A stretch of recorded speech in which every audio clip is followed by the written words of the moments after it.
Bonjour à tous. Coup de théâtre à Banganté, le chef-lieu du département d'Undé a frôlé l'émeute durant la tentative d'élection du premier magistrat de la ville.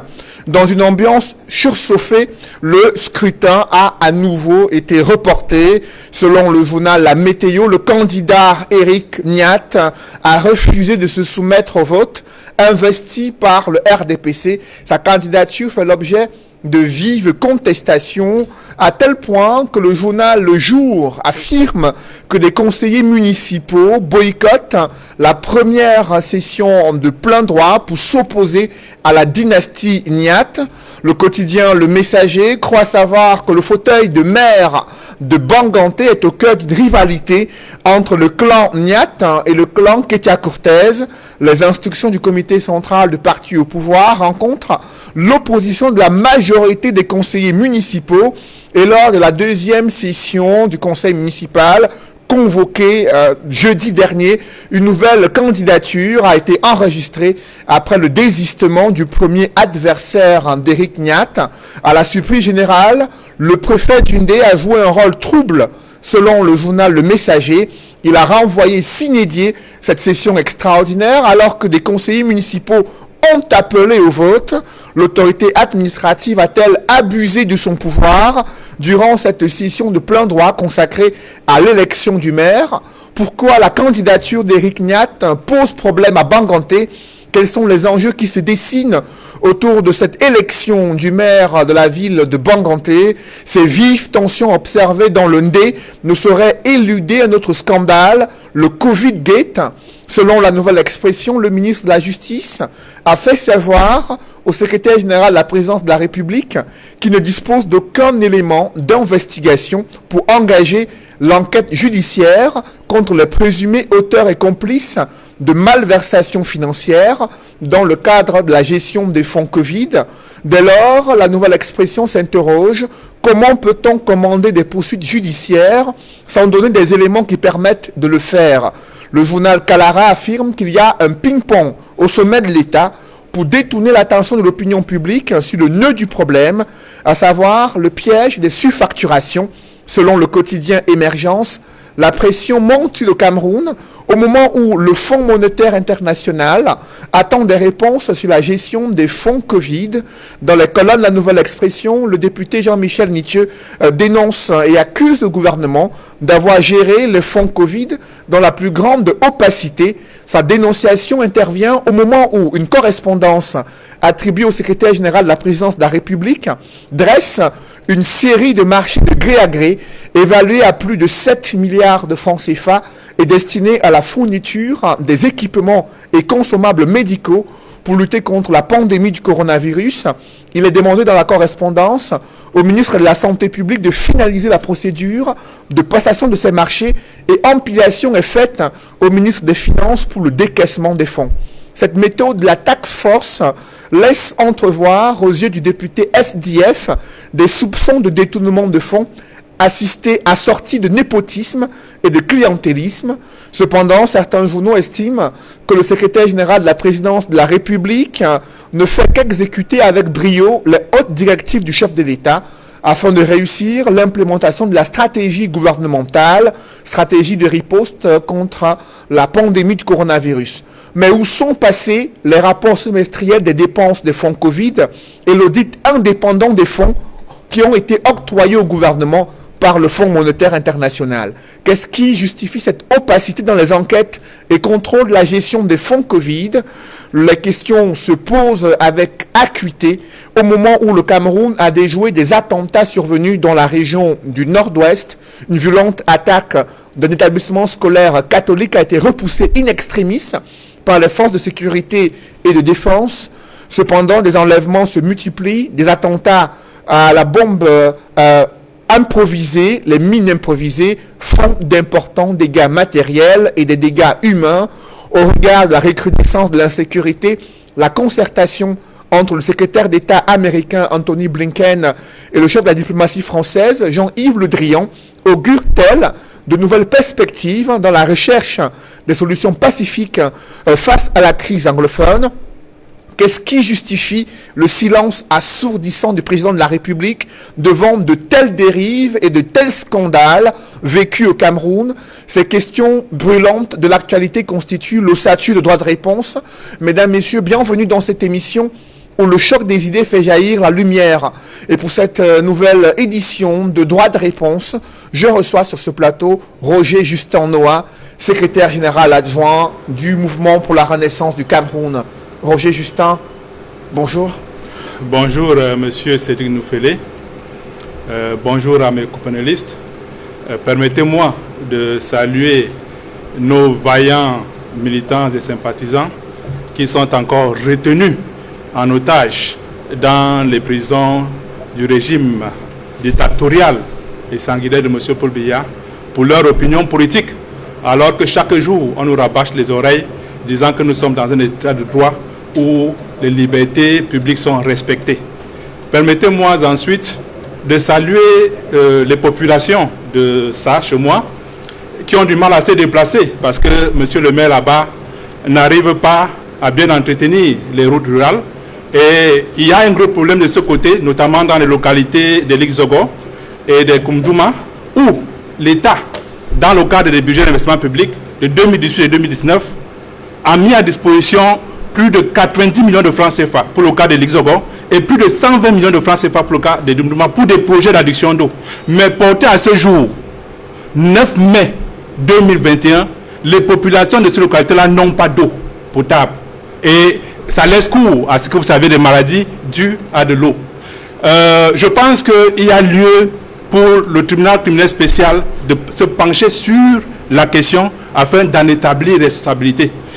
Enfin, monsieur Cédric Noufélé, permettez-moi de réitérer, n'est-ce pas, notre compassion émue qu'avait déjà exprimé le président national Maurice Kamto, notamment à la famille de notre compatriote qui est décédé lors des événements du 3 mai à Fumbot, et souhaiter un plan d'établissement, n'est-ce pas, à tous les blessés, pour dire que nous avons attiré une fois de plus l'attention du gouvernement sur la nécessité de respecter le droit à la santé des détenus ainsi que leur dignité humaine. Et enfin, nous avons demandé au gouvernement camerounais de faire en sorte que tous les acteurs de la chaîne judiciaire respectent le code de procédure pénale et que les peines alternatives prévues dans le code pénal de 2012 soient mises en application. Merci d'être avec nous sur ce plateau, Roger Justin Noah, secrétaire général adjoint du Mouvement pour la Renaissance du Cameroun. Sur le plateau de Droit de réponse, l'un des éditorialistes quotidiens La Nouvelle Expression et consultant sur Droit de réponse, Edmond Kamga est avec nous. Edmond, bonjour. Bonjour Cédric Noufélé, bonjour à tous les copanélistes. Je renouvelle mes amitiés aux millions de téléspectateurs fidèles de cette émission, ainsi que ma sincère affection.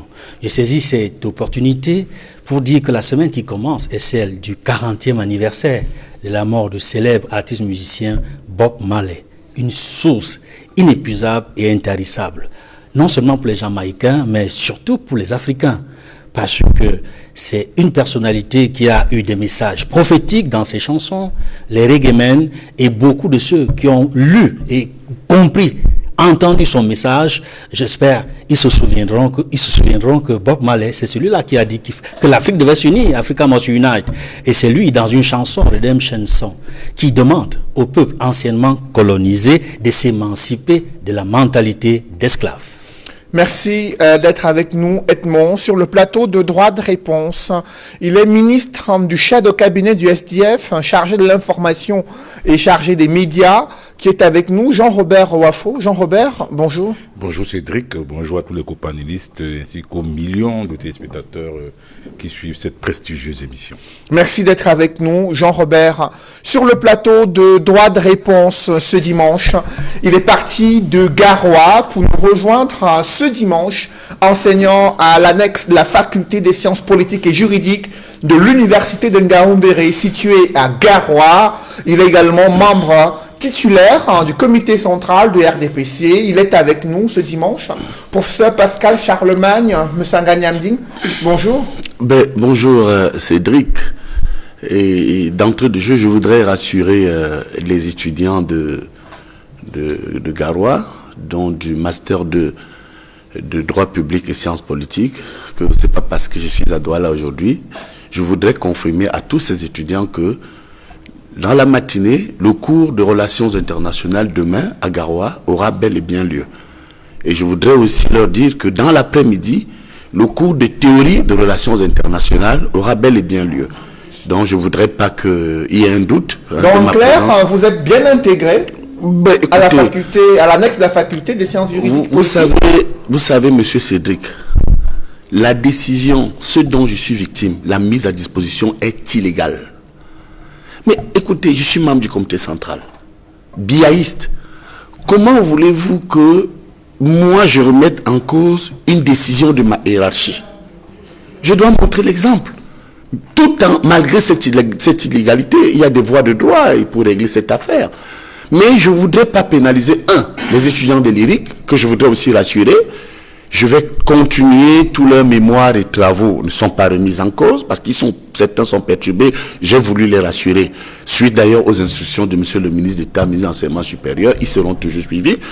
Mais aussi, je voudrais rassurer ceux de Garoua et remercier tout Garoua, tout Ngaoundéré et les collègues.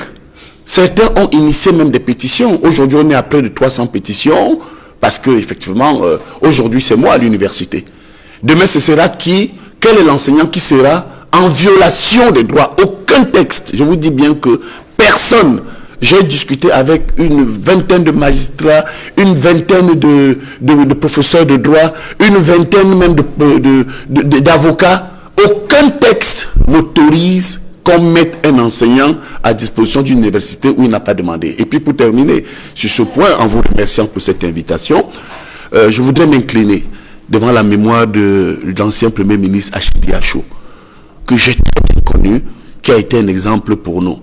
Vous savez, Achidi Achou, lorsque vous arriviez chez lui, nous étions souvent 30, 50, voire 60 personnes à table. Et puis enfin, je vais faire un coucou à tous les chefs Sawa qui m'ont soutenu et qui continuent à me soutenir, et remercier, il y a une dizaine de membres du gouvernement, ça aussi il faut le redire, au RDPC et en dehors du RDPC, qui m'a soutenu.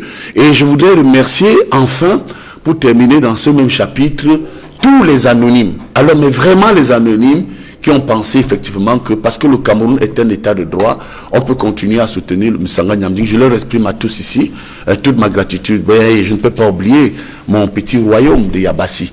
J'ai parlé au chef supérieur où je suis allé hier soir très tard, l'autre jour, faire un rituel pour remercier les ancêtres et remercier tout le monde. Que tous les frères de Yabassi qui m'ont soutenu et qui ont cru que Garoua était la galère, ce n'est pas vrai. Alors justement, je ne conteste pas Garoua, mais c'est peut-être la manière à un moment donné qui m'a gêné, que Yabassi sache que leur chef tient debout. Pour preuve, regardez comment je suis frère.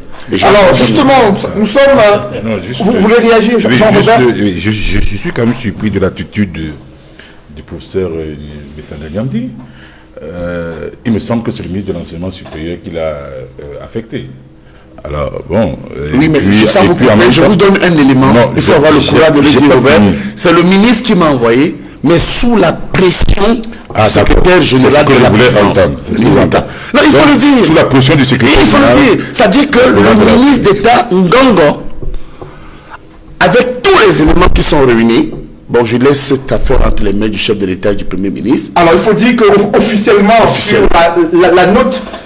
sur la décision. Sur la note prise par le ministre d'État, ministre de l'Enseignement supérieur, il n'est pas indiqué qu'il s'est référé au SGPR pour vous mettre à disposition de la faculté des sciences humaines. On va avancer. Monsieur Cédric Noufélé. Non, je vous en prie. Je vous en prie. Juste une seconde. Jean-Robert. Je veux bien savoir. Je suis un citoyen camerounais. Voilà un enseignant d'université qui est affecté, donc mis à disposition. J'ai le droit de savoir pourquoi ça a été fait, pourquoi cette illégalité. C'est cette précision que je voulais qu'il fournisse, n'est-ce pas, non pas seulement également aux millions de téléspectateurs qui nous regardent. Bon voilà, il a lâché le morceau. Et il ne faut pas, M. Cédric Noufélé, négliger ce qu'il dit. Il est membre titulaire du comité central.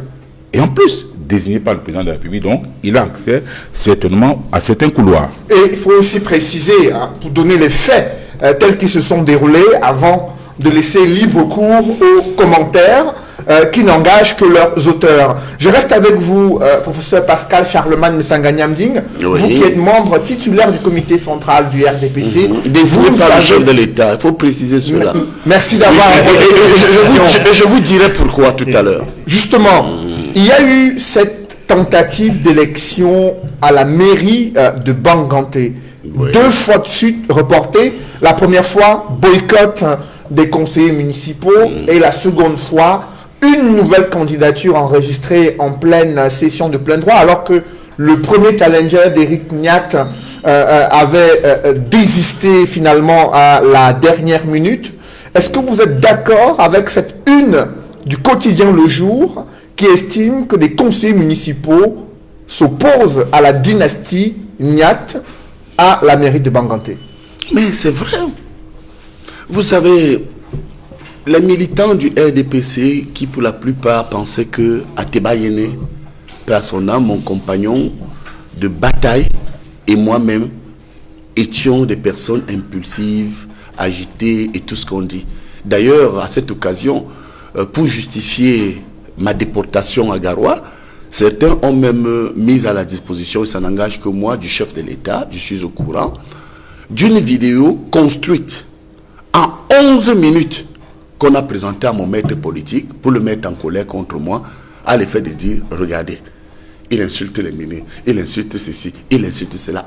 11 minutes où on coupait des séquences horribles de plusieurs débats que je faisais. Et on a dit, voilà, il faut le punir parce qu'il fait des bêtises. On dit un homme de mon âge, de mon rang, on dit qu'il fait des bêtises. Le président est au courant de la situation. Ramenez donc à cette affaire de Banganté. Mais nous ne faisons que ça depuis bientôt 20 ans. Moi, je veux vous dire, monsieur Noufélé et ceux qui nous écoutent, personne, au mieux ceux qui connaissent les textes du parti et de leur engagement, ont mon niveau et celui d'Ateba Yene, comme de beaucoup d'autres personnes. Je peux aussi citer des bons connaisseurs des textes comme le ministre Grégoire Ouna, Christophe Mienzor et d'autres, parce qu'il ne faudrait pas qu'on aille dire que je donne l'impression. Nous connaissons ce parti.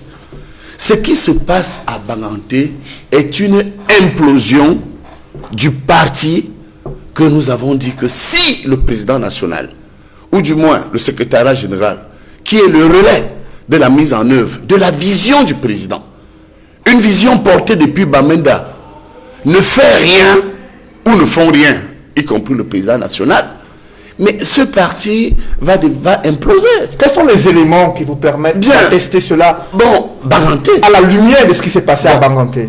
Les éléments sont clairs, c'est la situation de Banganté. Je voudrais vous dire qu'avant Banganté, permettez-moi de vous dire que chez moi, à Yabassi, en 2013, l'alerte avait été donnée. Lorsque sur le terrain, le chef de l'État m'avait envoyé comme vice-président de la commission départementale à Yabassi, je vous démontre les éléments. J'avais comme président M. Missenge Avom. Nous avons investi une liste à Yabassi. Lorsque la liste est sortie, le départemental était un de mes frères anciens ministres. Ils ont tout changé.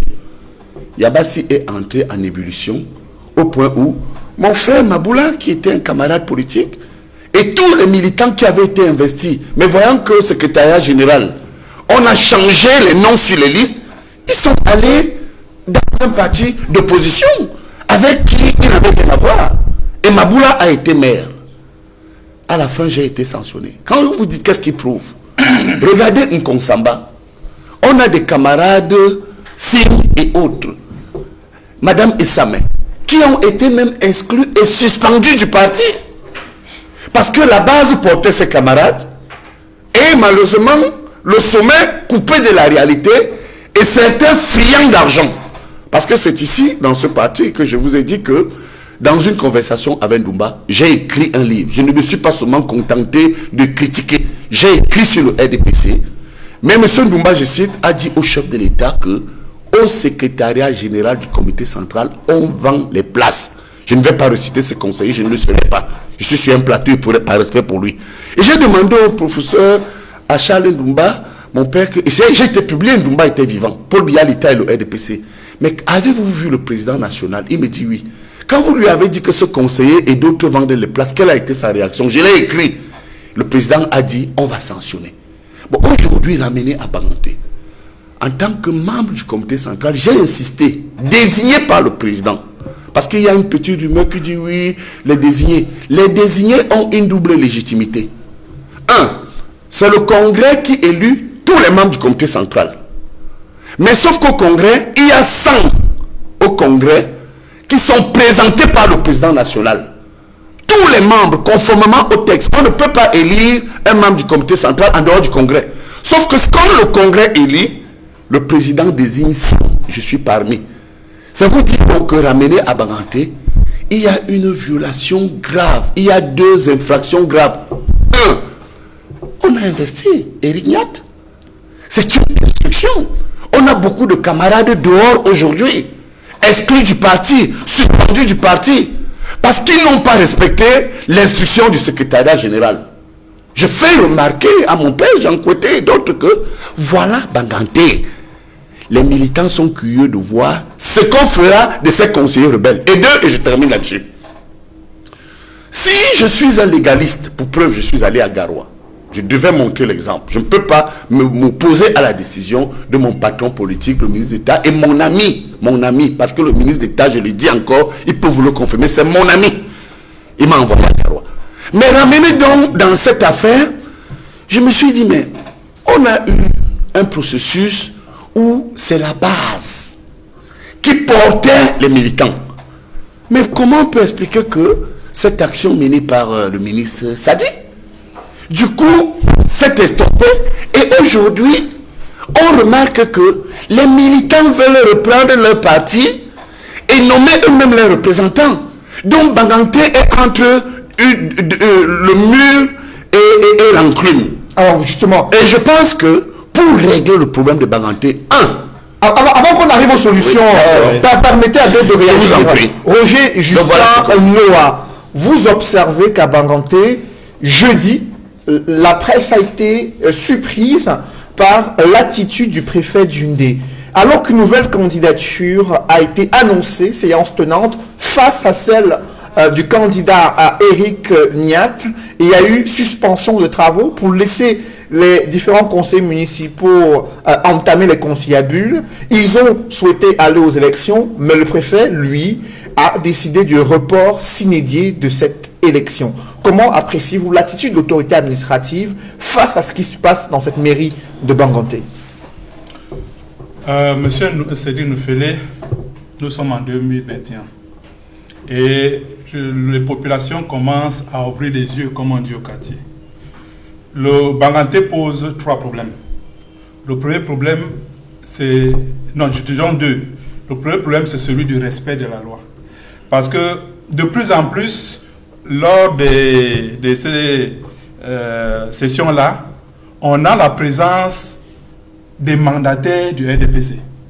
Ils sont même assis devant. Quelquefois, même ils prennent la parole. Mais au regard du code électoral, ils n'ont pas le droit d'assister à ces sessions-là. Parce qu'ils ne sont ni conseillers municipaux, ni autorités administratives. À quel titre donc, à quelle qualité sont-ils admis dans la salle? Première entorse. Deuxième entorse, le préfet lui-même a annoncé, il a dit, la loi dit, si à la première session on n'a pas pu, on reporte, et à la dernière session, on aura l'élection. Il a dit, même si il n'y a que les 16 là, on aura les élections. Mais d'où vient-il que, parce que il y a eu un autre candidat qui légitimement va occuper la fonction, le préfet prend sur lui de mettre de côté, comme ils ont l'habitude de le faire, la loi. Or, il faut bien rappeler, ce sont eux chaque jour qui disent il faut respecter les lois et règlements de la République. Est-ce que le préfet, en agissant ainsi, a respecté la loi? Non. Je pense qu'il aurait dû laisser les conseils municipaux aller aux élections et choisir parmi eux, comme le dit le code électoral, celui qui devra assumer la fonction de maire. Donc, maintenant, la seconde problématique, c'est le fait que de plus en plus, les gens ne veulent plus ces dictats du sommet des partis politiques. Tout à fait. on admet que les partis politiques décident de qui est candidat à une élection. Au niveau de la députation, au niveau des conseils municipaux, des conseils régionaux, etc. Mais au sein de ces instances-là, les populations veulent qu'on laisse la démocratie jouer son rôle. C'est-à-dire même dans les partis. Il ne faut pas que ce soit les sommets des partis qui désignent qui sera maire, qui sera ceci. Non, qu'on laisse n'importe quel conseil qui veut se présenter au suffrage et que le meilleur gagne. Ça, c'est disons, des réformes qu'il faut faire dans les partis politiques. Et c'est la volonté populaire. Les gens veulent de plus en plus avoir quelque chose à dire dans le choix de ceux qui vont les diriger demain. C'est de ça qu'il est question.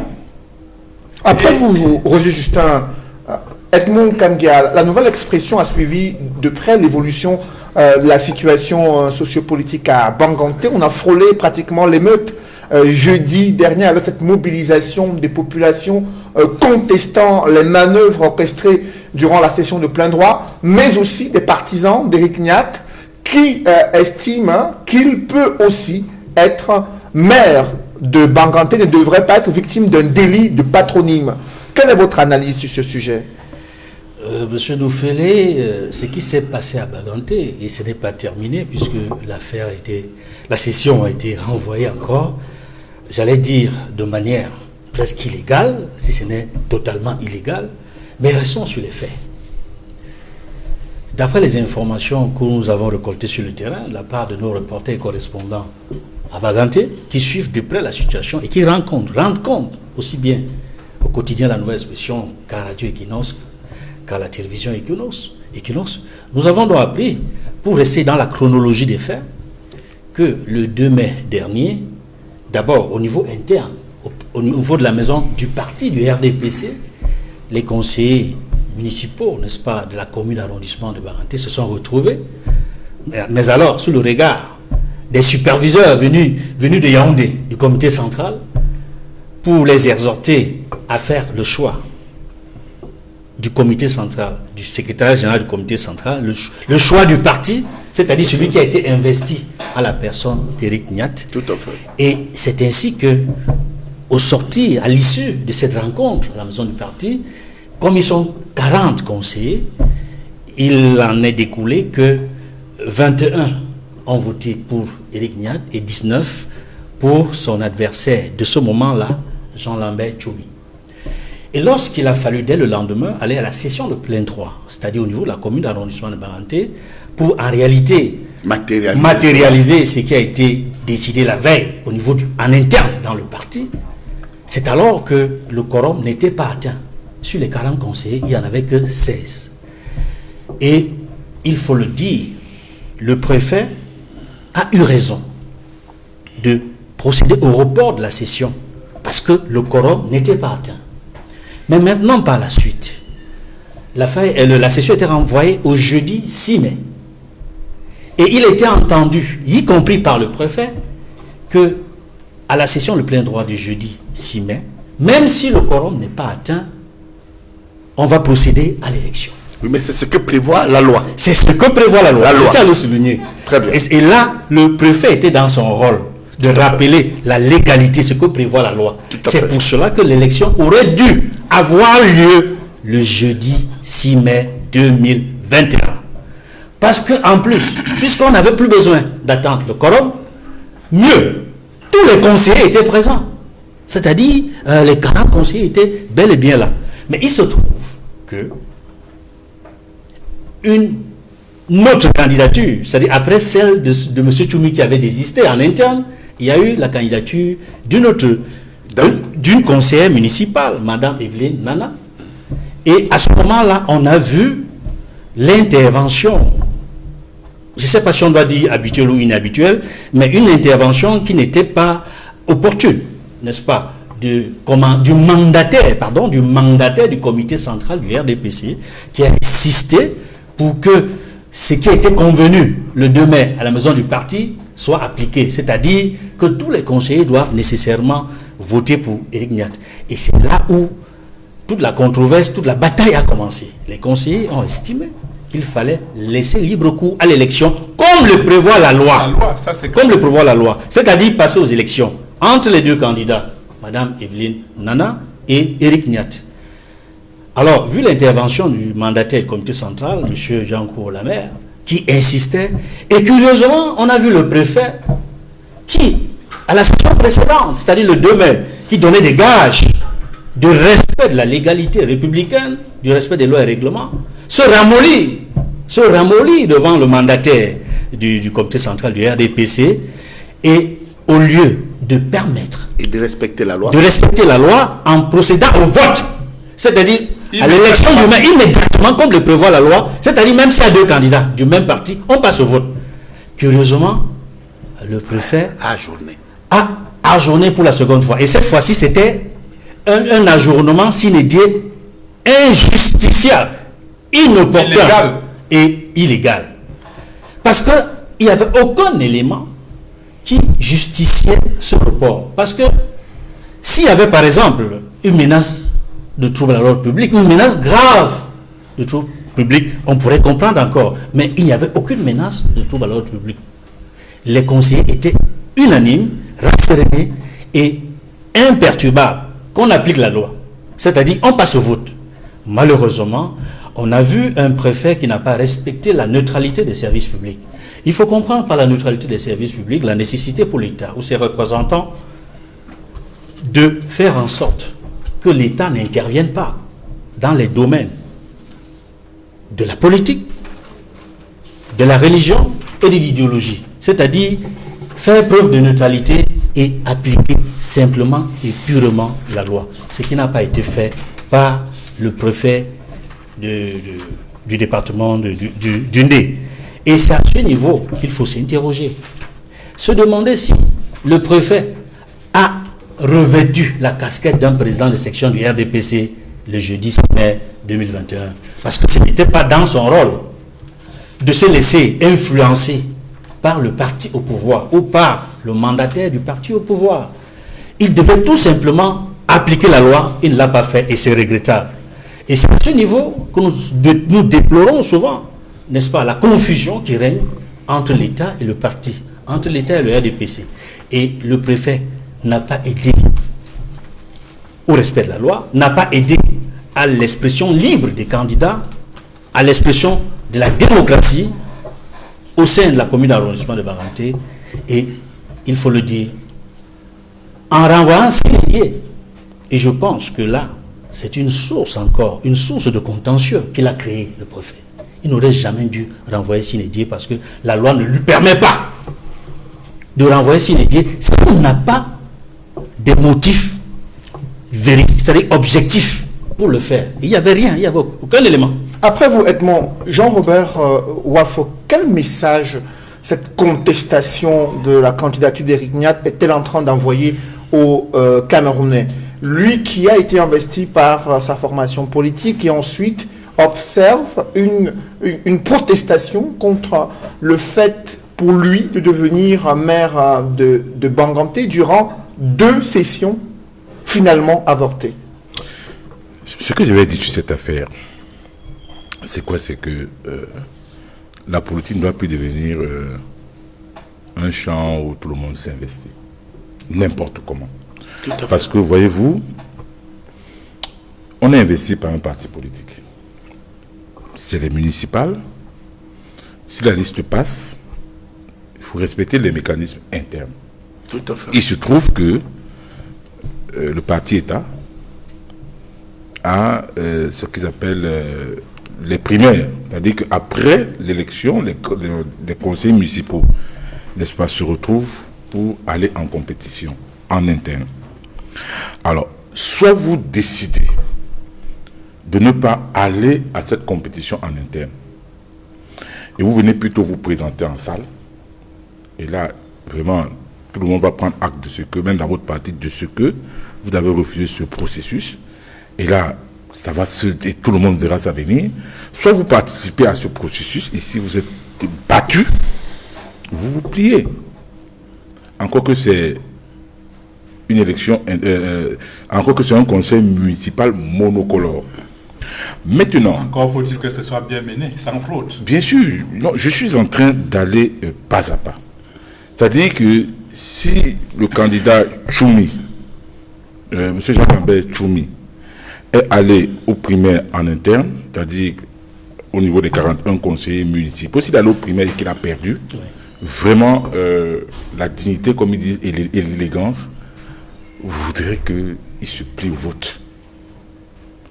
Parce que s'il perd dans le cadre des primaires en interne, tel que décidé par la macrostructure qu'est le parti politique, Tout à fait. et qu'après il va se présenter, ça veut dire qu'il peut avoir Il est indiscipliné. Il peut avoir des soupçons de corruption entre-temps. Parce qu'on ne peut pas expliquer que des conseillers municipaux, n'est-ce pas, à moins de 24 heures, choisissent, donc 2 personnes partent en compétition, ils choisissent une personne, et le lendemain, je vais dire, on choisit quelqu'un d'autre. Ça veut dire qu'il y a soupçon de corruption. Ça, c'est la première chose. La deuxième chose, le préfet a fauté. Il n'y a rien à faire, c'est une faute. La loi est claire. Je vais prendre le cas de Douala, de la commune à laquelle j'ai appartenu. J'étais conseiller municipal depuis en 2007. J'ai fait 2 mandats là-bas. Il me souvient qu'en 2013, lors de la dernière mandature, il y a eu le même cas au niveau de Douala deuxième. Il y a 2 candidats qui sont allés dans le cadre des primaires dans le RDPC à Douala 2, maître Denis Wampou et le conseiller et un autre conseiller municipal. Elle a battu en interne. Ils sont venus en salle. Un autre candidat, un autre conseiller municipal s'est porté candidat. Et fort heureusement, le préfet avait joué un rôle, donc a été légaliste. Parce que qu'est-ce qui se passe donc habituellement, on dit qui sont les candidats. Même le candidat, si c'est un conseil qui n'est pas monocolore, où il y a plusieurs partis politiques, même un candidat de l'opposition peut se lever et dire je suis candidat, bien qu'étant minoritaire. Bien sûr. Le préfet dit qui sont ceux qui sont les candidats. Qui sont ceux qui sont candidats. Quand vous levez le doigt, la question qui suit, pour qu'on n'ait pas l'impression qu'il est en train de diriger le conseil, ou alors qu'il est devenu une marionnette, la question qui suit, y a-t-il un autre candidat?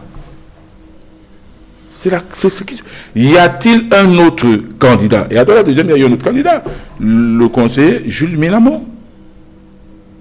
Le préfet à l'époque, je crois que c'était l'actuel gouverneur du centre, l'actuel gouverneur du centre, Nassir Paul Biya. Il a dit, y a-t-il un autre candidat? Quand Jules Minamo a donné le doigt, il a dit, ok, s'il n'a pas pu vous entendre, dans le cadre de votre parti politique, moi je suis le représentant de l'État, on passe au vote. Voilà ce qui s'est passé. Le préfet n'a pas le droit, tant que les conditions sont réunies, de reporter une session du conseil qui a été dûment convoquée. Il n'a pas ce droit. Même quand il y a conseil, il faut que le conseil municipal le sache. Le préfet assiste. Il peut, quand il estime qu'il y a un recadrage à faire, conformément à la loi, il prend la parole, il peut prendre la parole. Il peut ne pas être suivi, dans sa prise de parole, et il attend pour contester en brandissant les éléments de la légalité ou de l'illégalité. Mais il ne doit pas venir imposer. C'est lui ici également de me poser la question de savoir, mais est-ce qu'il n'y a pas eu un conseil municipal qui a dit au préfet, mais monsieur le préfet, vous êtes en train d'outrepasser votre rôle de tutelle. Tout à fait. Il n'a pas ce droit. J'aurais été conseiller municipal de la commune de Banganté, j'aurais pris à partie le préfet. Non seulement dans la salle, mais même publiquement. Parce que c'est une rébellion contre la loi. Oui, c'est une rébellion. Ce n'est que ça qu'on vit de parce que la loi est impersonnelle. Et générale. Et une loi est votée par... Cette loi a été votée, ça doit de 2004, fixant les règles applicables aux communes, votée par l'Assemblée nationale. RDPC. Majorité obèse et puis mal acquise. Tout ce qu'on sait là. Ils violent leur propre loi. Maintenant, une fois la loi votée, elle est promulguée par le président de la République. Le préfet, un conseil municipal dont on peut se lever, il dit, je traduis le préfet pour rébellion. C'est une forme de rébellion. Et si on est dans un état, n'est-ce pas, de droit, ce préfet doit être déchargé de ses fonctions. C'est une faute grave. C'est une rébellion non seulement à l'endroit du peuple camerounais qui est représenté à l'Assemblée nationale, qui est censé être représenté par les députés de la nation, mais également le président de la République qui a promulgué cette loi. Est-ce que le préfet n'a pas agi pour éviter justement il a pas évité les tensions qui étaient perceptibles dans la salle de conseil écoutez, laissez-moi parler. Écoutez, il y avait quelle tension là-bas? Bon, donc vous voulez me faire croire que si on ne peut pas gérer, qui veut essayer d'échauffer là-bas? Non. Et qui n'ont pas monté les images. Oui. Il y a des camps qui se sont formés, c'est tout à fait normal. Une session peut être ouverte au public. Et j'ai même vu des images où mettaient donc les journalistes dehors. C'est pas la lui de mettre les journalistes dehors. Les conseillers peuvent se dire, ok, alors que c'est pas, donc c'est pas le ministère qui l'a recruté.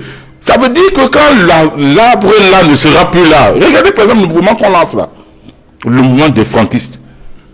Mais je me rappelle, avant la modification de 2008, un an avant, M. Edmond Kamgia, vous vous rappelez très bien, on était sur... C'est-à-dire, on a lancé un ballon d'essai, mais sauf que cette fois-ci, c'est pour ça que je dis, M. Cédric Noufélé, tout homme politique qui analyse la situation actuelle de la mairie de Banganté sous le seul prisme d'un conflit indirect entre deux personnalités de la République, a tout faux. Parce qu'il n'a rien compris. Si Eria passe, ça va servir d'exemple à ce qui va se passer le grand soir. S'il ne passe pas, ce sera également un signal à ceux qui sont en train de préparer la reproduction dynastique de l'élite gouvernante, notamment au sommet de l'État. Justement, professeur Pascal Charlemagne Messaganyamding, sur cette préoccupation de la classe politique et des Camerounais sur ce qui se dessine à la fois dans ce microcosme qu'est la mairie de Banganté, est-ce que c'est une alternative qui pourrait être reproduite par les tenants du pouvoir afin de favoriser l'émergence des enfants, des fils de personnalités qui aspirent eux aussi à diriger une commune, une mairie, ou être député ou être président de la République? Oui, je crois qu'il ne faut pas effectivement qu'on mélange un peu les choses. Même si je voudrais saluer toute la pertinence de Robert Wafo. Il faut le dire. Il est du SDF, mais j'ai toujours pensé que des personnalités politiques comme Robert Wafo, dans le cadre d'une coalition gouvernementale de représentation, peuvent jouer un rôle pour apaiser. Et je voudrais vous dire, avant de répondre encore à votre question, je voudrais faire une observation et répondre à votre question. Vous savez, ici à Douala, dans le Grand Littoral, j'ai proposé au secrétariat général du comité central, il y a 5 ans, un modus vivendi. Je leur ai dit, écoutez, appelez Serge Espoir Matumba, appelez le SDF, appelez Anissé Kane, les Kalaloube et les autres. Vous les faites asseoir.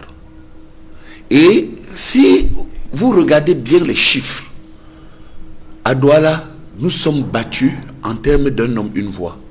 Même lorsque nous avons les majorités au municipal, les majorités et même aux législatives, c'est parce que l'opposition elle-même est éparse. Et je leur ai dit, puisque le président Paul Biya est quand même l'architecte des institutions modernes du Cameroun, il nous a quand même apporté le Sénat, le Conseil constitutionnel et autres. Et la corruption?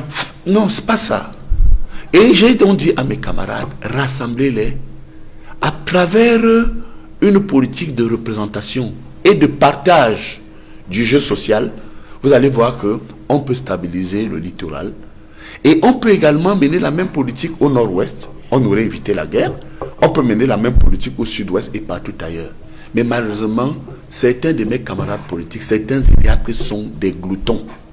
Ils sont gourmands. Ils veulent tout pour eux tout seuls, pour leurs femmes, pour leurs enfants et aux autres.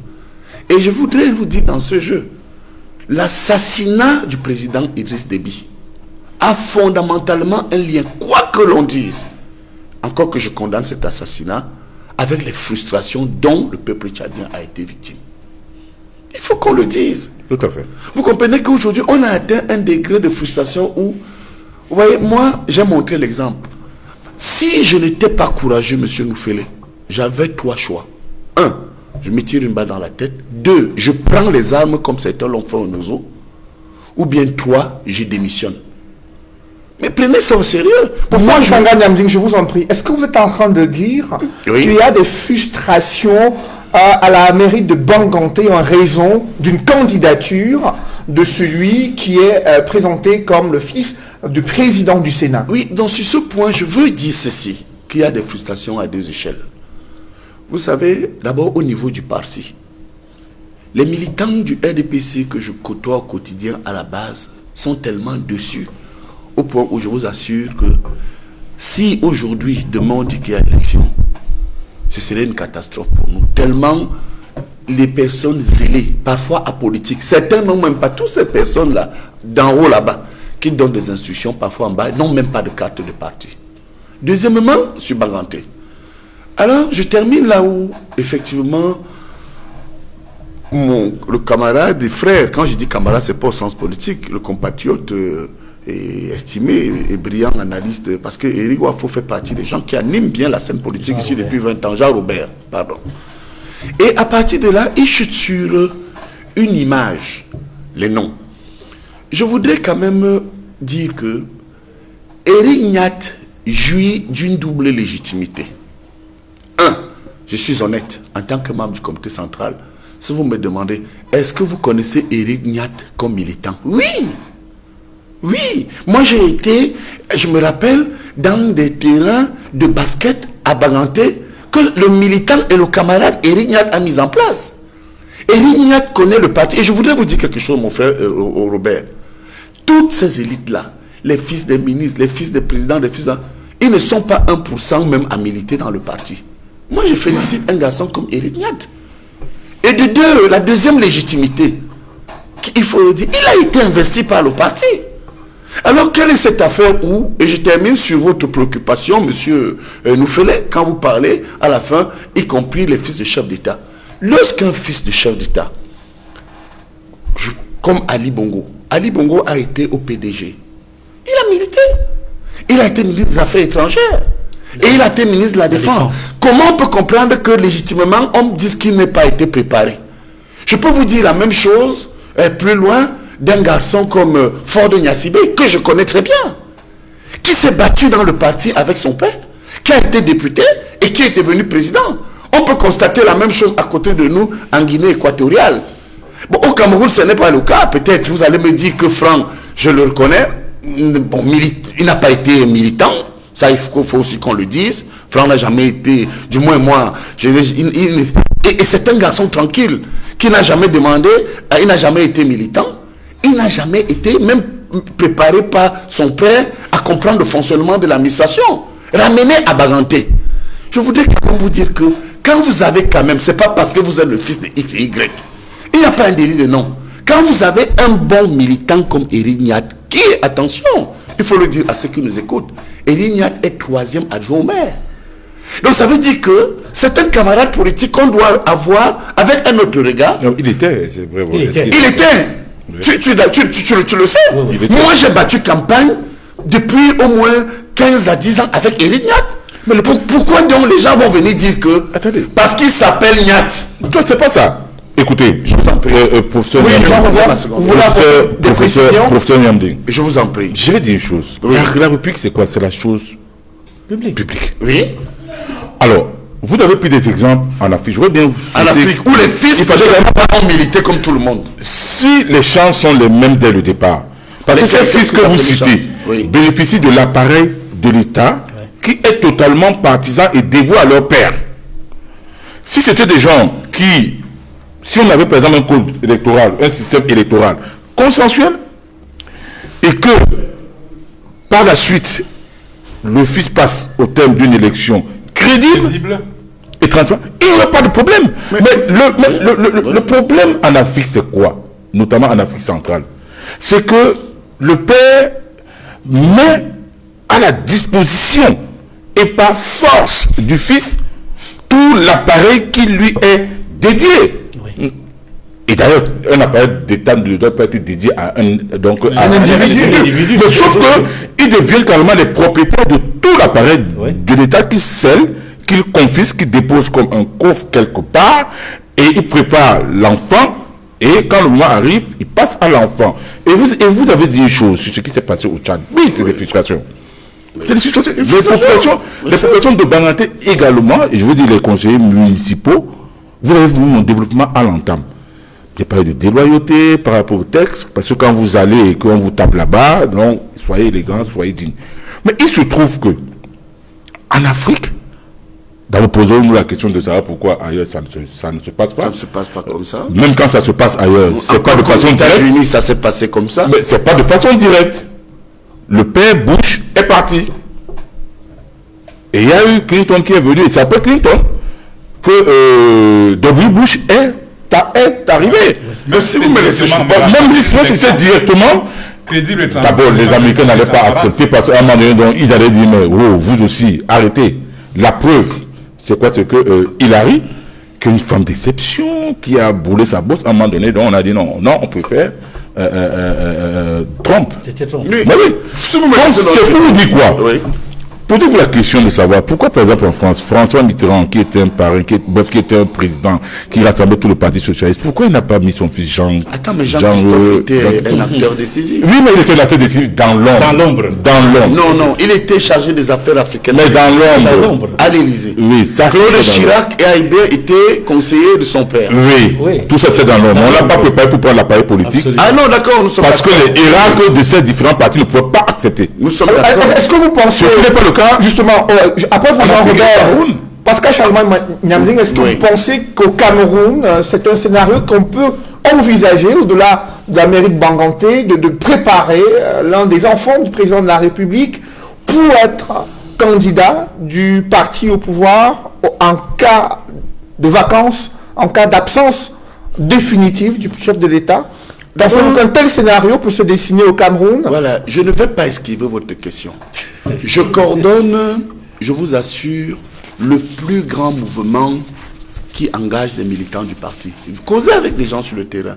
Le mouvement national des biaïstes qui fête au mois de juin ses 30 ans d'existence porte autour d'un projet amené par le président Paul Biya qui est le renouveau. Dans le cas du Cameroun, en tant que coordonnateur, j'ai observé beaucoup de réserves. Dans cette affaire, vous savez, un homme politique observe. Et à un moment donné, parce que les Camerounais me regardent aussi, en tant que coordonnateur du mouvement des biaïstes, doivent avoir ma position. Dans le jeu politique, Franck Biya, que je connais un tout petit peu, n'a jamais manifesté une envie d'être candidat. Et de deux, si ça en était le cas, un, il se serait rapproché du parti, il n'est pas un militant, du moins à ma connaissance, et tel que j'ai fréquenté Franck, je me permets d'ailleurs de le dire. Et de deux, il n'a pas une expérience administrative. Donc j'ai plutôt l'impression, et je vais vous révéler quelque chose. Il y a une bande de personnes tapis dans l'ombre autour du chef de l'État. Et ça, je vais encore le dénoncer. Oui, je le ferai toujours. Qui s'est accaparé à la fois de manière barbare, discrète et dans l'ombre de tous les pouvoirs de nomination, de promotion, de contrôle et de neutralisation du chef de l'État. Parce que je suis de ceux qui disent que le président est pris en otage, c'est mon maître politique. Il faut que des gens pour le dire. Vous allez voir quand le président ne sera pas là demain, ils vont se dire que oui, on savait ci, on savait ça, on savait ci. Mais il faut le dire, personne n'aime Paul Biya plus que moi. Parce que j'aime le président, il faut que les gens sachent que Paul Biya a fabriqué des hommes politiques qui peuvent toujours dénoncer les choses pour protéger le président. Donc ils ont donc fabriqué la candidature de Franck. Dans quel intérêt? Bravo, vous m'avez coupé, c'est là où j'allais. Il faut à l'effet de tuer une rivalité Nanga et Boulou. Bon, alors donc, ce clan qui se bat pour confisquer le pouvoir, pour arriver au pouvoir, mais fait éliminer tout simplement les Boulous. Alors, pour dégoûter la société camerounaise, Moi, je vous le dis, je suis politologue, je suis coordonnateur, je suis militant. Je connais la politique, je fais la politique. Et je soutiendrai le président Paul Biya jusqu'à son dernier souffle. A donc créé et inventé l'autre clan et quelques personnes au-delà de l'autre clan qui rivalise avec les boulots. Alors ce clan-là a donc mis en avant pour exposer le président, pour exposer son fils et pour exposer le clan boulot. Ils ont donc mis en avant et inventé la candidature de Franck à l'effet de s'accaparer des affaires. Ramenez donc à Banganté. Vous voyez le lien. Ce qu'il dit extrêmement important. Il faut suivre. Et vous allez donc comprendre que c'est la bataille de succession qui a commencé. Voilà. C'est le grand soir. C'est moi qui vous le dis. Non, parlez du grand soir. Vous comprenez. La bataille de succession. Voilà. J'ai eu le courage de la... Vous croyez qu'on m'a envoyé à Garoua pour rien? Ils m'ont envoyé à Garoua parce qu'ils estiment que moi je vois ce qu'ils sont en train de faire au président. Ces gens n'ont pas de respect pour le président de la République. Ils traitent aujourd'hui le président... Quand j'ai parlé du coup d'état scientifique, je démontrais quoi? Qu'ils poseront à un moment donné des actes pour donner l'impression que le président est gaga, qui ne comprend plus rien, qui ne contrôle plus le pouvoir. Et ils vont donc créer un troisième cercle. Le cercle qui peut venir des militaires, le cercle qui peut venir de l'armée, et comme à Bourguiba, et à un moment donné, eux-mêmes viendront vous dire que le président de la République ne tient plus et on va le mettre peut-être là où on ne sait pas. Donc la candidature de Franck, c'est une distraction. Je voudrais donc ramener à Banganté vous dire que Éric Niat, pour moi, est un militant, mais le pauvre préfet, que peut-il donc faire face à une tornade administrative? Mais qui se déploie sur tout le monde? Je vous en prie, ne vendez pas cher la peau du pauvre préfet. Aujourd'hui, nous sommes dans un système que je soutiens où leur première tentative de coup d'état scientifique était de mettre les militants engagés hors jeu. Elle dit, quand vous faites la politique, vous connaissez le RDPC, on vous met de côté. 2, entretenir la tornade et la frustration administrative causée avec les préfets, causée avec les gouverneurs, causée avec les magistrats, causée avec les professeurs des universités, causée avec les commis d'État. Qui n'est pas frustré? Qui? Et quelle est la source de la frustration, professeur? Le pouvoir. C'est une bataille de pouvoir. C'est-à-dire que, écoutez, quand vous prenez un cas comme le mien, qui est un cas flagrant, quand vous prenez un professeur titulaire qui demande et qui enseigne dans une institution depuis 20 ans. Mais quoi? Mais ils ont dit que bon, lui, on commence par capturer, parce qu'ils disent que je parle beaucoup, celui qui donne plus l'impression qu'il connaît le président, à l'effet de montrer que Paul Biya n'existe plus. On frappe d'abord sur Messanga, on l'envoie au nord pour passer le message aux autres. Vous croyez que mon affectation, ma mise à disposition à Garoua, c'est une simple affaire? C'est une affaire de putschistes. C'est un putsch et non militaire. Où les gars sont en train de dire que bon, on va donc montrer à ce monsieur que Paul Biya n'existe plus. Alors justement, cet acte, les actes. Je vous en prie, je vous en remercie. Permettez, Jean-Robert, c'est en train de le suivre. Allez-y. Oui, allez-y, professeur. Je chute sur ce point. Oui. Les actes de Banganté, la candidature de Franck Biya, la frappe terrible. J'ai été convoqué au CED, hein, sans motif.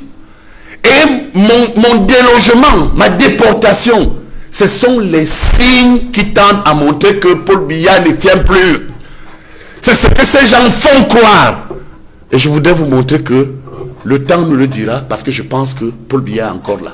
Alors, il faut préciser qu'on ne fait pas une émission pour stigmatiser les communautés, quelles qu'en soient les communautés du président de la République. Vous avez parlé tout à l'heure de communauté boulot. Nous ne voulons pas dans cette émission. Non, je vous ai exprimé ce que les autres préparent. Voilà. On n'est pas stigmatisé une communauté, n'est-ce pas, Robert? Oui, c'est important, d'apporter cette précision.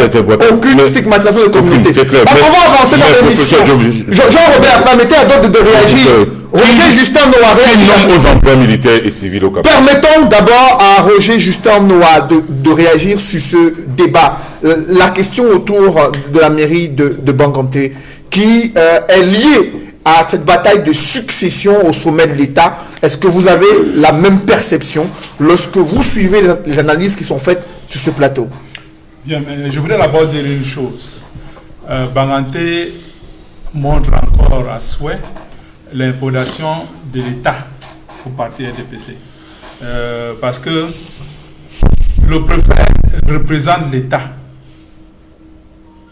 qui est au-dessus de nous tous. Et en tant que tel, il devrait se soumettre uniquement à la loi. Tout à fait. Mais il s'est soumis à l'influence d'un parti politique. Démontrant par cet acte-là ce que nous avons toujours dit, qu'au Cameroun, l'État, c'est le RDPC.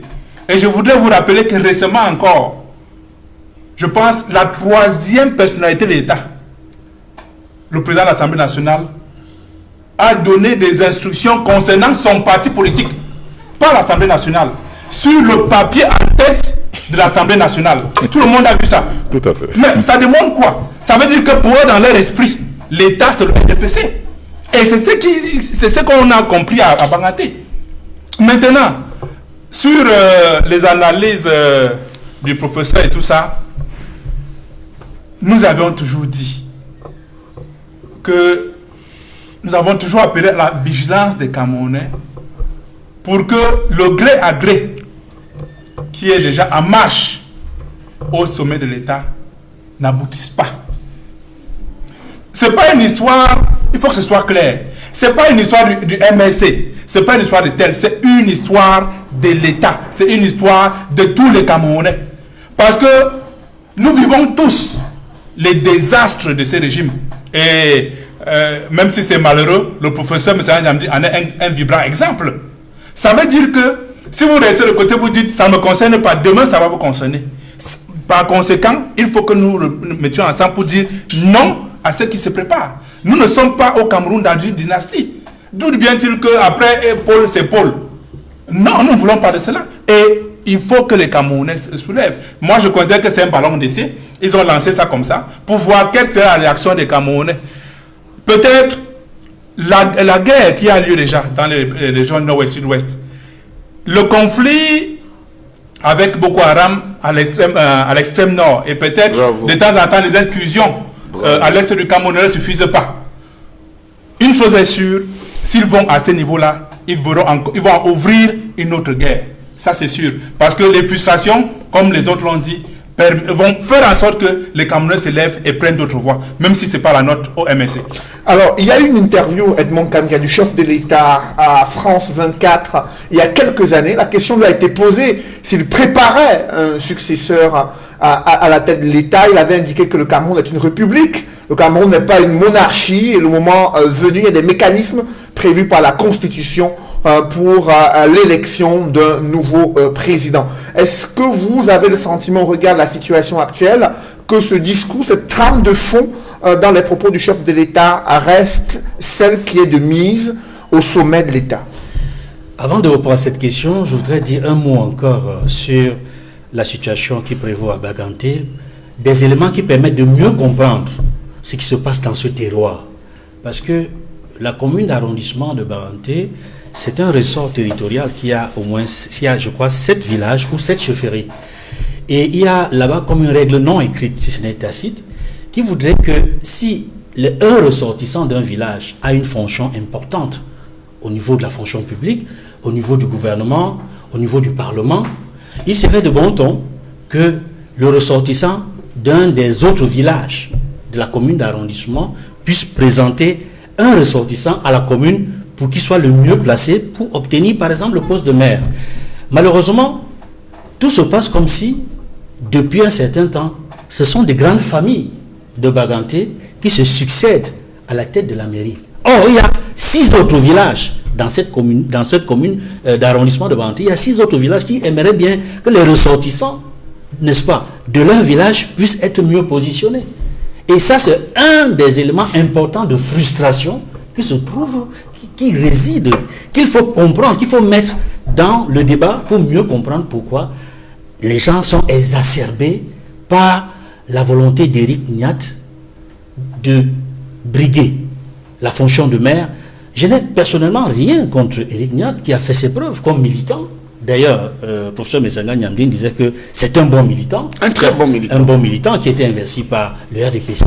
Mais il faudrait que quand le RDPC investit un candidat, qu'il puisse tenir compte, n'est-ce pas, de tout ce qui se passe dans le territoire, dans le terroir concerné, notamment au niveau des règles qui permettent de vivre ensemble dans cette commune d'arrondissement. J'ai dit dans Banganté, la commune d'arrondissement, il n'y a pas que les originaires de Banganté même, il y a d'autres villages à côté. Les villages d'Aoussa, Banganté et autres. Il y a d'autres villages, d'autres chefferies dans Banganté qui aimeraient bien que leurs ressortissants aient un poste aussi important. Et c'est à ce niveau que cela rejoint tous les débats tout à l'heure qui ont été présentés par le maire, M. Jean-Robert Wafo et le professeur Messanga, sur la bataille de succession au pouvoir. Donc les gens ne voudraient plus que ce soit la reproduction de l'élite, non seulement au sommet, mais au niveau du terroir. J'aime bien l'expression du terroir. Parce que si déjà à la base, ça se passe ainsi, et on le voit, ça se passait déjà au sommet. Quand le terroir et le sommet vont se retrouver avec la reproduction de la même élite, cela signifie que les familles pauvres, les familles dont les enfants n'ont pas bénéficié des mêmes facilités. C'est-à-dire la majorité, quoi. Oui, la majorité silencieuse, frustrée, cela prépare le lit d'une grosse révolution. Exact. Je tenais à le dire avant de répondre à votre question, M. Noufélé. Maintenant, la déclaration qui a été faite à France 24 par le président Paul Biya, dans un contexte précis, il faut le dire, il était en visite en France, et la question lui a été posée de savoir s'il prépare un dauphin, parce que c'était le sens de sa question. Et en bon légaliste, parce qu'il faut le rappeler, Paul Biya, c'était un juriste de formation. Et un grand légaliste. C'est un juriste de formation. Donc, c'est le juriste, le légaliste, qui répondait à la question du journaliste. Que le Cameroun, c'est une république qui a des modes de dévolution du pouvoir. Il y a des élections. On n'a pas besoin de préparer un dauphin. Tout à fait. Que le dauphin, et c'est sa position. C'est en réalité dans un royaume où ça se passe de père en fils. Ça, c'est le sens de la réponse de Paul Biya. Mais la question, votre question est très importante parce que, en réalité, ce qu'il a dit à l'époque, est-ce qu'on peut la considérer comme telle dans le contexte d'aujourd'hui? Oui. Où il se retrouve dans une situation de vulnérabilité parce qu'il n'a plus les mêmes forces. Il n'est plus aussi jeune. Tout à fait. Et il a entouré, je ne dirais pas des dinosaures, mais il a entouré des grands calculateurs. Des prédateurs. Des prédateurs. Voilà. Parce que le terme, c'est prédateur. Il a entouré de grands prédateurs. Qui font très mal en ce moment. Qui font très mal. La parole. Laissez-moi utiliser mes propres termes. Mais je sais qu'il a entouré de prédateurs. Et des personnes qui sont intéressées par son pouvoir. Qui souhaitent lui succéder par le gré à gré. En tout cas, qui souhaitent jouer un rôle important dans la dévolution du pouvoir. En écartant la Constitution. Et cela nous ramène au problème tchadien. N'oubliez pas, et ça il faut le dire, lors des réactions des chefs d'État, après l'assassinat d'Idriss Déby Itno, rappelez-vous la position du Cameroun, qui a été biface. Et je vais expliquer pourquoi. Officiellement, le chef de l'État a adressé des lettres de condoléances au comité militaire tchadien. Ça, c'est le sens, la lettre signée Paul Biya pour adresser ses condoléances à la famille et au comité militaire tchadien et non pas au gouvernement et au peuple tchadien. Par contre, le même Cameroun, qui est membre de la CEAC et dont le chef de l'État assure la CEMAC, le chef de l'État assure, il faut le dire, la présidence, ont publié des communiqués qui vont dans le sens non pas de reconnaître le comité militaire tchadien, mais le peuple tchadien et les condoléances à la famille du président Idriss Déby. Donc, le Cameroun a joué sur les deux tableaux. À l'international, le Cameroun est d'accord avec l'Union africaine, avec la CEAC, avec la CEMAC, qui vise, n'est-ce pas, à ne pas reconnaître la junte militaire, mais le Cameroun, en tant qu'État, Paul Biya, en tant que président de la République du Cameroun, a reconnu le comité militaire tchadien.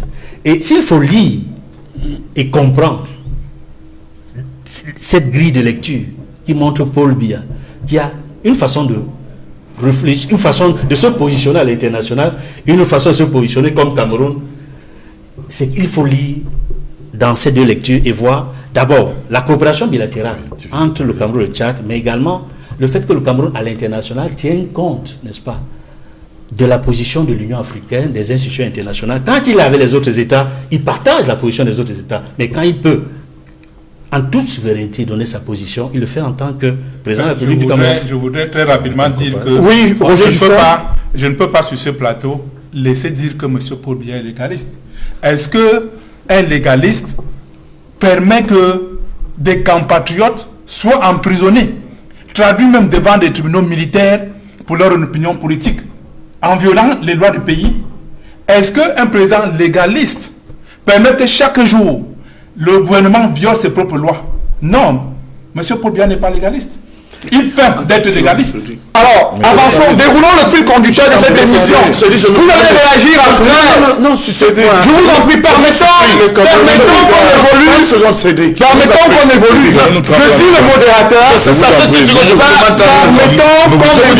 un peu dans l'émission. Jean-Robert a d'abord la parole. Oui, d'accord. Jean-Robert a d'abord la parole. Mais nous évoluons tout de même dans le cadre d'émission. Cette émission est formidable. Dans le fil conducteur, il y a la question du Covid-Gate qui se pose, qui est aussi une préoccupation importante pour les Camerounais. On a suivi Jean-Robert Ouafo, le député Jean-Michel Nitieux, dénoncer depuis près d'1 an des soupçons de détournement des deniers publics relatifs à la gestion financière de la crise sanitaire. Et il y a eu 2 correspondances qui ont alimenté les débats ces dernières semaines. Celle du secrétaire général de la présidence de la République adressée au ministre de la Justice, dans laquelle il demande d'ouvrir des enquêtes judiciaires contre les auteurs, co-auteurs de malversations financières. Et en réaction, le ministre de la Justice qui demande les éléments d'investigation pour mener l'enquête judiciaire. Quel regard portez-vous sur Avant de répondre à cette bombe sanitaire, permettez-moi, Céline Foudé, juste 30 secondes pour cette bombe nucléaire en préparation dès le grand soir. Première chose, au regard de ce qui s'est passé au Tchad, en cas d'empêchement du président de la République, pour cause, je ne sais pas, décès, maladie, tout ça, qui va annoncer son empêchement? Je parle de l'annonce. C'est pas inscrit dans la Constitution. Hein. Fait qu'on dit qu'il faut une modification de cette Constitution. Au regard de ce qui s'est passé, c'est pas annoncé. Le Conseil constitutionnel constate, mais qui va annoncer? Je me rappelle, et tout le monde se rappelle, en Côte d'Ivoire, quand le président Houphouët-Boigny est tombé, il y a eu une bataille de sérail entre le Premier ministre Alassane Ouattara et le président de l'Assemblée nationale, Konan Bédié, pour savoir qui devait aller annoncer. Évidemment, on a toujours fait appel au Tchad, c'était des contacts avec Paris et tout, et tout, et tout. De deux, puisque ce sera sanglant, si rien n'est fait, si le président de la République n'a pas un sursaut patriotique pour dire je suis en train de partir, je ne peux pas laisser mon pays, c'est-à-dire que tomber dans des ruines, je ne peux pas laisser une marée de sang. De deux, il faudrait qu'on inscrive également dans la Constitution le fait que, les dispositions qu'on peut prendre quand un candidat d'un parti politique, un candidat majeur par exemple d'un parti politique, si après la date limite de dépôt de candidature, si décède, qu'est-ce qu'on fait? Le parti remplace, donc procède à son remplacement, ou alors le parti ne peut pas le faire au motif que certaines personnes vont donc brandir la date limite de dépôt de candidature. Dans d'autres constitutions, c'est prévu. Ces mécanismes-là sont prévus. C'est la raison pour laquelle l'opposition dans son ensemble demande une révision du système électoral, pas seulement du code électoral, il dit bien du système électoral. C'est pour ça que je parle d'une bombe nucléaire terrible. Je dis terrible qui arrive là au Cameroun. Et j'ai pas envie que mes compatriotes, que nos enfants, demain se disent, pendant qu'ils étaient là, qu'ont-ils dit? Pourquoi n'ont-ils pas vu ça venir? Donc il faudrait une révision du système. Notamment la révision de la Constitution. Quand je parle du grand soir, vous n'êtes pas en train d'écouter. C'est ça. Il faut faire attention. Autant c'est vous le qui va annoncer? C'est vous parce le que plateau. Le premier qui aura l'information, s'il n'y a pas cette disposition-là, il peut dicter sa loi. Je me rappelle pour l'affaire du Tchad. Quand Jean-Luc Mélenchon, dans un tweet, le samedi soir, il mentionne Monsieur Macron ne doit pas intervenir dans les affaires tchadiennes. Ça veut dire qu'il y a l'information. Il a l'information que l'homme serait mort. Mais c'est le mardi qui suit qu'on rend ça officiel. Et entre-temps, les sources parlent de tractation entre Paris et puis la jeune... Bref, et les... Il y a proclamation des résultats, il est déjà mort. C'est des choses, monsieur Cédric Moufélé. votre émission d'aujourd'hui c'est une réalité. est extraordinaire. Bon, maintenant, je reviens à la bombe sanitaire actuelle. Oui, nous, le Cameroun a la chance d'avoir un député, l'honorable Jean-Michel Nitcho. C'est pas parce qu'il est de ma formation politique, c'est pas parce qu'il est de ma famille politique que je le dis. Parce que je tiens à préciser, c'est que le rôle d'un député, constitutionnel d'un député, c'est de légiférer, c'est-à-dire voter les lois ou bien les rejeter, du moins c'est un vote. Un vote peut être positif, donc peut être oui ou non, mais surtout de contrôler l'action gouvernementale. Un député qui ne fait pas les deux, surtout quand un député qui ne contrôle pas l'action, pour moi, il n'en est pas un. Pour moi, c'est un députant. C'est pas un député. Parce que voyez-vous, quand le nom qui a commencé avec l'affaire de la Covid, des gens qui n'ont de la politique que ce qu'on leur dicte de temps à autre dans les petits salons, son manteau que nous dit, est-ce qu'il a des preuves, est-ce qu'il a des preuves, est-ce qu'il a des preuves. Il a sorti des preuves. Quelques instants après, le Premier ministre a saisi la Chambre des comptes, ce qui était déjà une grande première, puisque ça a été rendu public. Après, on a vu le secrétaire général de la présidence de la République, lui-même d'abord écrit au ministre des Finances, pour lui demander de mettre à la disposition du contrôle supérieur de l'État la somme de 30 millions de francs CFA pour, à l'effet, d'aller contrôler les fonds Covid. Il n'y a pas eu de réaction. Après, il a écrit au ministre de la Justice, garde des Sceaux, d'ouvrir une information judiciaire. Il y a eu une passe d'armes après. Le ministre de la Justice demande qu'on lui produise le rapport de la Chambre des comptes. Mais écoutez, moi je vais dire, quand le secrétaire général de la présidence de la République écrit au ministre garde des Sceaux, il dit, est jointe à cette correspondance une thermocopie du rapport de la Chambre des comptes. A-t-il envoyé la correspondance avec la pièce jointe? Si c'est oui.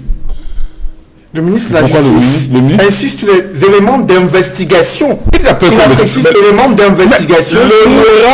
L'enquête judiciaire. L'honorable Jean-Michel Nitcho a pondu plusieurs correspondances avec les numéros de marché, les noms des attributaires, les montants jusqu'au dernier chiffre près. Il a également les bénéficiaires, les entreprises et les bénéficiaires effectifs. La nouvelle expression a fait un formidable dossier dessus. Dans un pays normal, les lois camerounaises disent que même si c'est un peu de dénonciation, les parquets doivent ouvrir une information judiciaire. C'est pas un citoyen lambda. Même quand c'est un citoyen lambda, il faut ouvrir une information. C'est un député de la nation.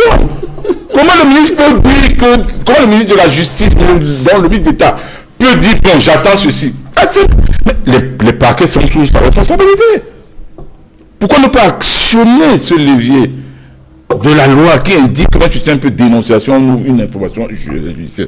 Maintenant, tout le monde a condamné les pratiques, mais il se trouve qu'avant même que le rapport de la Chambre des comptes soit rendu public, ça doit être rendu public. Oui, ça devrait. Parce qu'il ne faut pas personnaliser le pouvoir.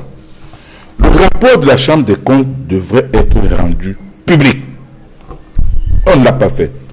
Le ministre de la Justice ne peut pas me dire qu'il n'a pas de capacité d'entrer en possession du rapport de cette Chambre des comptes, sauf si ce rapport n'existe pas. Et alors là, on peut questionner, n'est-ce pas, le bien fondé de la démarche du ministre d'État, secrétaire général à la présidence de la République. Mais une chose est sûre, j'ai comme impression, et ça, l'honorable Nitcho l'a dit, qu'on veut faire dans la diversion sur le problème de fond en affichant ou alors en faisant semblant d'afficher une bataille entre des personnalités dans le sérail. Le peuple camerounais n'a pas besoin de la bataille Ngongo, Laurent Esso.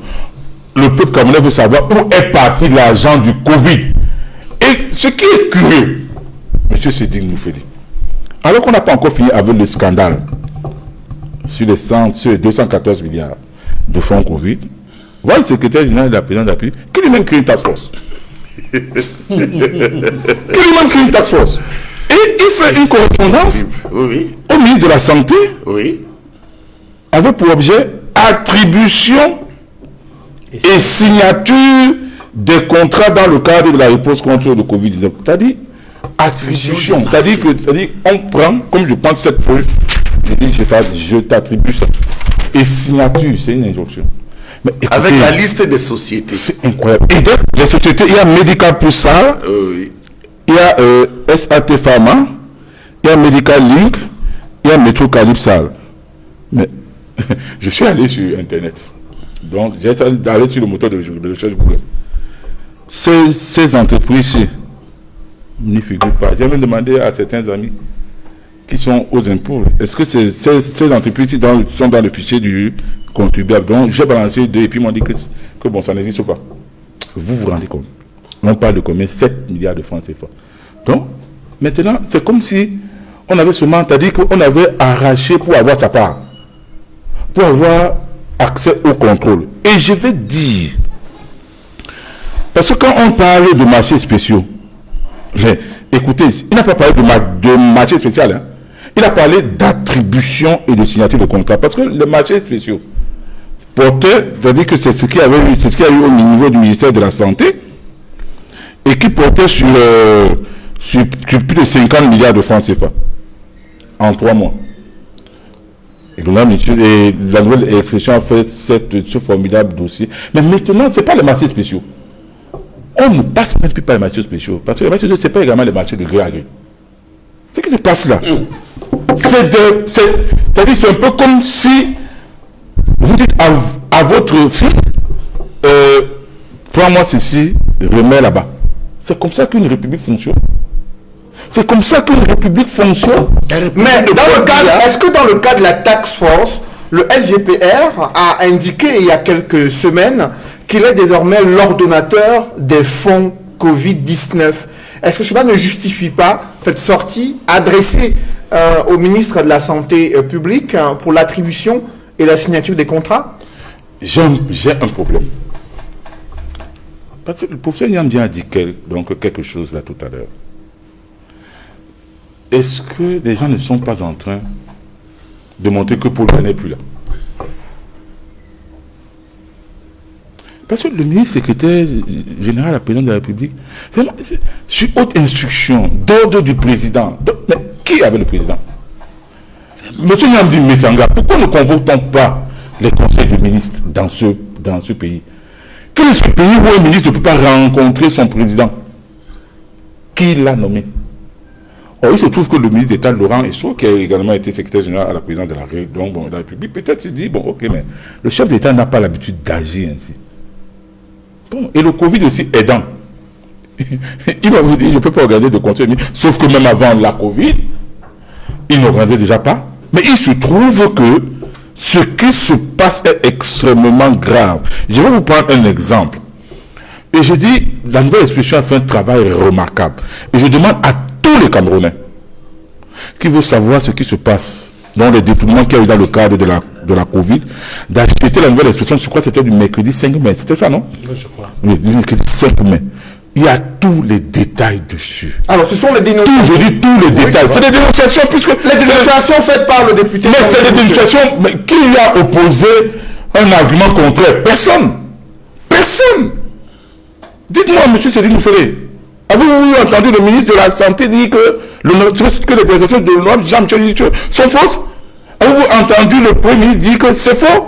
Et puis je chute par là, mais parce que le Premier ministre... Mais arrêtez quand même dans le pays. Le Premier ministre est le coordinateur national du plan de riposte contre la Covid-19. Ouais. Tantôt c'est le ministre de la Santé qui passe. Ensuite c'est le secrétaire général de la présidente de la République. Mais écoutez, mais c'est pas parce qu'il est anglophone. J'ai bien envie de cracher ce morceau. Respectez quand même le Premier ministre. Alors après vous il est l'autorité hiérarchiquement établi au sein de l'exécutif après le président de la République. Et je rappelle que monsieur Paul Biya était Premier ministre de ce pays. Mais quelle est cette histoire? Après vous, Jean-Robert, j'aimerais avoir la réaction du professeur Pascal Charlemagne Messanga Niamdien sur ce Covid-gate dénoncé par la nouvelle expression consacrant tout un dossier à ces éléments mis à sa disposition par le député Jean-Michel Nithieu. Que pensez-vous de cette attitude des membres du gouvernement au moment où les partenaires internationaux du Cameroun exigent la transparence dans la gestion financière de la crise sanitaire. Le FMI a attribué environ 200 milliards de francs CFA au gouvernement camerounais. En échange, le gouvernement a pris des engagements de rendre publiques les dépenses semestrielles et un audit indépendant. Comment appréciez-vous l'attitude du gouvernement dans le cadre de la gestion des fonds Covid? Monsieur Noufele, vous savez, je disais parfois ici que j'étais un homme politique accompli. Et certains utilisent leur position de pouvoir, c'est-à-dire la position de décision et de pouvoir, pour que lorsque vous êtes un fonctionnaire et assimilé, on vous frappe, on dit Tcholiré, on dit Garoua, on dit ceci, on dit cela. Mais je voudrais vous dire quelque chose. Moi, M. Sanga Nyamding, je suis prêt pour faire de la politique. En ce moment très difficile, je suis même prêt à démissionner. C'est une exclusivité que je vous donne. Je suis prêt à me mettre en congé ou prendre une année sabbatique à l'université. Je suis en train de mener ces réflexions. Je ne perturberai pas l'État pour me consacrer à la politique face à ces amateurs qui ont fait un hold-up sur l'État et qui veulent faire un hold-up sur l'État. Ce qui manque aux Camerounais aujourd'hui, ce sont des hommes politiques professionnels et courageux. Et courageux. Ça, à un moment donné, je pense qu'on devrait faire des sacrifices pour sauver quelqu'un que je soutiens, le président, c'est-à-dire sa politique, et venir faire de la politique professionnellement en me mettant en congé même de l'université. Je mène cette réflexion en ce moment. C'est pourquoi, en observation, je vais prendre 30 secondes pour vous dire que, concernant les lettres du chef de l'État, au président Déby, au fils du président et au peuple, je voudrais faire quand même une interprétation pondérée. La première, le président Paul Biya adressait les condoléances au président tchadien. Relisez-la bien, vous avez des meilleurs yeux que moi. La deuxième, il adressait les condoléances, pas parce qu'il soutenait le putsch, au fils du président, à la famille. Ça aussi, il faut qu'on fasse des interprétations justes. Deuxième observation en une seconde. Le cadre de succession est organisé au Cameroun par Paul Biya. Il a dit, il y aura les institutions, mais pour ceux qui ne le savent pas, écoutez-moi bien. Paul Biya prépare le relais dans le parti qui va être en concurrence avec les autres. L'article 27. Mais les gens ne le savent pas. Je dois le dire, l'article 27 peut permettre au président national du RDPC d'être le candidat du parti à l'élection présidentielle. À ce titre, M. Sanga Nyamding, l'homme politique, le biaïste, voudrait dire à ceux qui nous écoutent, ne paniquez pas. À un moment donné, on aura un président national dans notre parti, lorsque le président estimera qu'il doit passer la main. Peut-être il pèsera sur le choix du président national, peut-être ne le fera-t-il pas. Mais ce que je voudrais vous dire, c'est que c'est au sein de notre parti. Parce que moi, j'ai mon parti. J'aime Paul Biya que nous allons préparer le futur président national quand Paul Biya le verra. Ramener à la Covid. Mais la position du gouvernement est impertinente. Elle est impertinente. Ces gens trahissent Paul Biya. Ce sont des traîtres. Je vais vous dire pourquoi. Prenez le dispositif et l'arsenal constitutionnel du Cameroun. Vous allez vous rendre compte, pour ceux qui nous écoutent, vous avez devant vous la Constitution que je connais au bout des doigts. Si vous lisez les articles 11 de la Constitution, les articles 12 que je résume pour vous, le Premier ministre dispose de ses pouvoirs. Dans l'article 11, c'est le chef du gouvernement. Comme l'a dit Robert, je veux que certains Héracles qui sont en train de déstabiliser le système du président et trahir le président comprennent que quand c'est Robert Wafo, qui est un opposant qui vous donne une leçon de légitimité et de respect du président de la République, ça devient honteux. Parce que c'est le Premier ministre, chef du gouvernement, qui doit tenir cette affaire. Et il faut aussi que je parle à mon camarade politique Jean Gouté, que je connais très bien, mais à un moment donné, qu'il prenne ses responsabilités encore. Il ne peut pas tout le temps, et je le comprends, parce que je continue à vous dire que, et je mesure ce que je dis, les ministres sont frustrés. Moi, je les rencontre. Et ce qui est terrible, c'est que lorsque vous rencontrez un camarade membre du gouvernement, un camarade, je ne sais pas moi, gouverneur, un directeur, EG, Tous vous murmurent, non, ce n'est que pour un temps. Ce n'est que... Le temps là va durer. Entre temps, les gars vont faire des dégâts. Qu'est-ce qu'il veut dire par là? Chacun vous dit que... Ce n'est qu'un temps. Je vous dis, Je vous en prie, pour qu'on comprenne, ce n'est qu'un temps. Lorsqu'il vous le dit, ce n'est qu'un temps. Oui. Il veut dire quoi concrètement? C'est-à-dire, en réalité, la frustration s'est emparée de toute l'élite politique et même l'élite privée, où chacun se sait à l'oreille que attendez, c'est bientôt la fin. Vous dites bientôt la fin depuis plusieurs mois, hein, des années. Bon, entre-temps, les Camerounais sont frustrés, les enfants meurent dans les hôpitaux, le président est abusé, et plus grave encore, vous avez vu cette note lue par Robert Wafo? Attribution, relisez, rappelez-moi ça.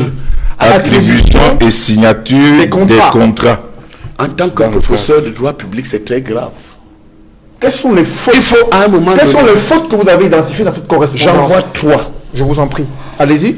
La première, le secrétaire général de la présidence de la République, au regard de notre réglementation, n'a pas le droit de s'adresser directement au ministre. Oui, les gens sont là parce qu'ils veulent des postes. Ils veulent même des postes de chef de cuisine, chef de ceci, chef de cela, au point où chacun, les intellectuels ne veulent plus jouer leur rôle. Je vous dis, vérifiez tout ce qui encadre nos textes réglementaires. C'est le chef du gouvernement. Il s'adresse au secrétaire général des services du Premier ministre et le Premier ministre, parce qu'effectivement la délégation de signature est conforme. Encore que, quand vous prenez juridiquement cette délégation de signature, je demande aux Camerounais qui nous suivent, allez lire l'article 10, alinéa 2 de la Constitution. Le président de la République peut déléguer certains pouvoirs. On commence par le Premier ministre et les autres membres du gouvernement. Tout à fait. Vous comprenez? Quand vous êtes un homme politique, vous devez être formé. Il faut que ces gens sachent que Paul Biya a formé des enfants qui iront jusqu'au bout, sauf s'ils me tuent physiquement parce que j'ai des menaces de mort. Ah bon? Oui, mais tant que... Écoutez, c'est connu. Déjà. Bon, oui, écoutez. Et pour revenir sur cette affaire, donc première remarque, il ne peut pas, le secrétaire général de la présidence, de manière réglementaire, ne peut pas directement s'adresser à un membre du gouvernement quand il y a le Premier ministre. Objectivement, c'est parce que John Gouté, c'est quelqu'un de calme, de pondéré. Bon, on a même vu certains trucs. Mais un autre Premier ministre aurait pu dire, je dis non, je démissionne. Vous comprenez? Cette bataille de succession-là, nous la surveillons. Deuxièmement, mais écoutez, les marchés publics sont encadrés. C'est pas vrai? Ben c'est clair. L'octroi de marché public. Il y a le code de... Vous comprenez? C'est-à-dire que c'est que nous vivons. Et c'est là que vous voyez jusqu'à quel point les Camerounais sont lâches. Malgré leurs titres, les uns des ministres, des DG, de ceci. C'est des gens, le Camerounais est tellement épris et gourmand du pouvoir que vous pouvez chier sur sa tête, pisser sur son nez, prendre sa femme, prendre ses enfants. Mais parce qu'il veut préserver son poste, il va toujours vous dire Amen. Donc vous voyez que c'est très grave. Et puis, dans cette relation, troisièmement, mais le ministre de la Santé, le pauvre ministre de la Santé, ce brave Manaouda Malachi, qui faisait des conférences de presse, qui expliquait tout, qui a même voulu à un moment donné montrer aux Camerounais comment est géré le fonds Covid. Est-ce que vous entendez encore ce brave ministre? Le Premier ministre est frustré parce que les menaces sont venues de quelque part. Le ministre de la Santé est frustré parce que les menaces sont venues quelque part. Et les Camerounais continuent à vous dire à l'oreille que ça va passer. Ce n'est qu'un moment. Ce n'est qu'un moment. Mais la démocratie que Paul Biya nous a octroyée, c'est que les intellectuels, les contre-pouvoirs tenus par la presse, par la société civile, par des hommes et des femmes courageux, disent que ce que Paul Biya nous a donné là, cette belle démocratie que moi j'adore, personne ne pourra nous l'arracher. C'est pourquoi je continue à vous dire, Cédric Noufélé, que ce que nous voyons là est très grave. Alors après vous, Pascal Charlemagne Messaganyamding, j'aimerais avoir le regard que porte Roger Justin Noah sur ce Covid-Gate et sur les démonstrations qui viennent d'être faites concernant l'attribution et la signature des contrats exigé par le secrétaire général de la présidente de la République et adressé au ministre de la Santé publique avec ampliation au secrétaire général des services du Premier ministre et du ministre des Finances. Est-ce que pour vous, cette méthode de management des fonds publics permet d'entrevoir une transparence dans la gestion financière de la crise sanitaire? Permettez-moi de revenir sur un point. Tout à l'heure, j'ai entendu mon compatriote, le professeur Messera Nyamding, parler du président de la République pour dire s'il ne peut plus, qu'il libère. Non, je n'ai pas dit ça. Ah, c'est pas ce que vous avez dit. Non. De toute manière, ce que je voudrais dire, c'est qu'au soir du 6 octobre 2018, M. Paul Biya a décidé de se maintenir au pouvoir. Mais aujourd'hui, Pas les yeux, mais quand même. nous constatons qu'il n'arrive pas à assumer les rênes du pouvoir. Et on s'en étonne. C'est un peu comme on peut reprendre le chanteur qui a demandé est-ce qu'on vous a pas laissé? On pouvait poser la question à M. Paul Biya. Est-ce qu'on vous a pas laissé? Pourquoi est-ce que vous n'assurez pas la gestion du pays alors que vous avez tout fait pour vous maintenir honteusement à la tête de l'État? Maintenant, pour revenir à votre question, je voudrais dire qu'ici, il s'agit de deux choses. Il s'agit de transparence, il s'agit de bonne gouvernance.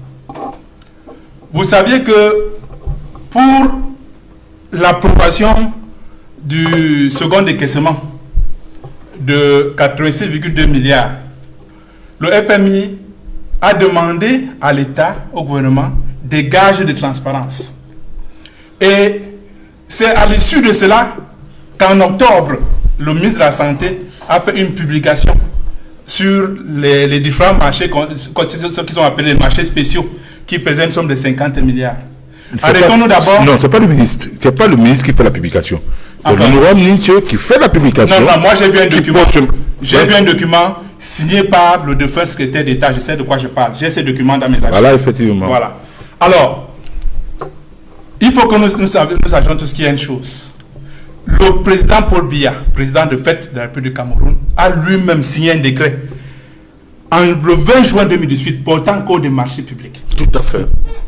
Et dans ce code-là, il y a l'article 71 qui parle de marchés spéciaux. Parce que le document dont je parle, qui a été signé par le secrétaire d'État défunt, parle de marchés spéciaux.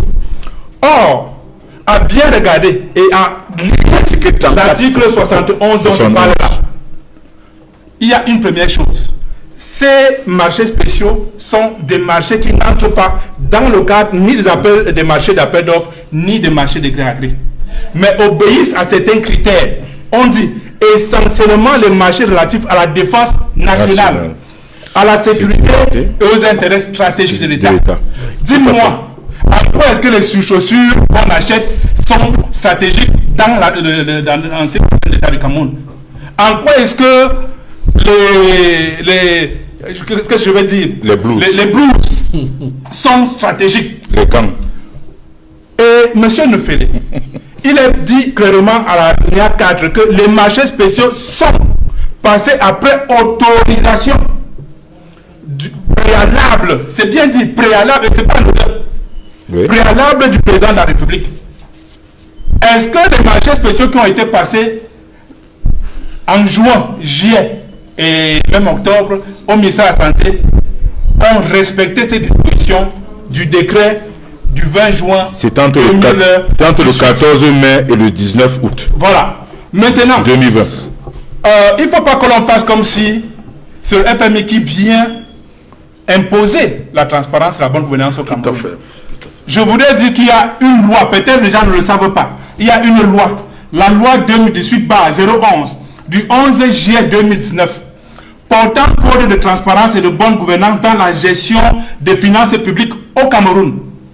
C'est une loi de la République qui impose la transparence et la bonne gouvernance à l'État. Par exemple, il nous a parlé tout à l'heure, il nous a parlé des députés. Oui, c'est déjà dans la Constitution. Mais dans certaines lois, à l'article 40, toutes les opérations relatives aux recettes, aux dépenses, au financement des budgets des administrations publiques doivent être soumises à un contrôle juridique, politique juridictionnel et administratif. Et 41, le contrôle politique est assuré par le Parlement. C'est ce dont parlait Et la transparence exige que l'ensemble des informations et documents relatifs aux finances publiques tels qu'ils découlent de la présente loi sont publiés par les institutions compétentes sur le site internet dès qu'ils sont disponibles. Ça, c'est la loi. Est-ce que cette loi est respectée? Si je vous dis ça, c'est parce qu'elle n'est pas respectée. Je vais vous surprendre encore. Et là, vous allez voir le lien avec la lutte contre la corruption.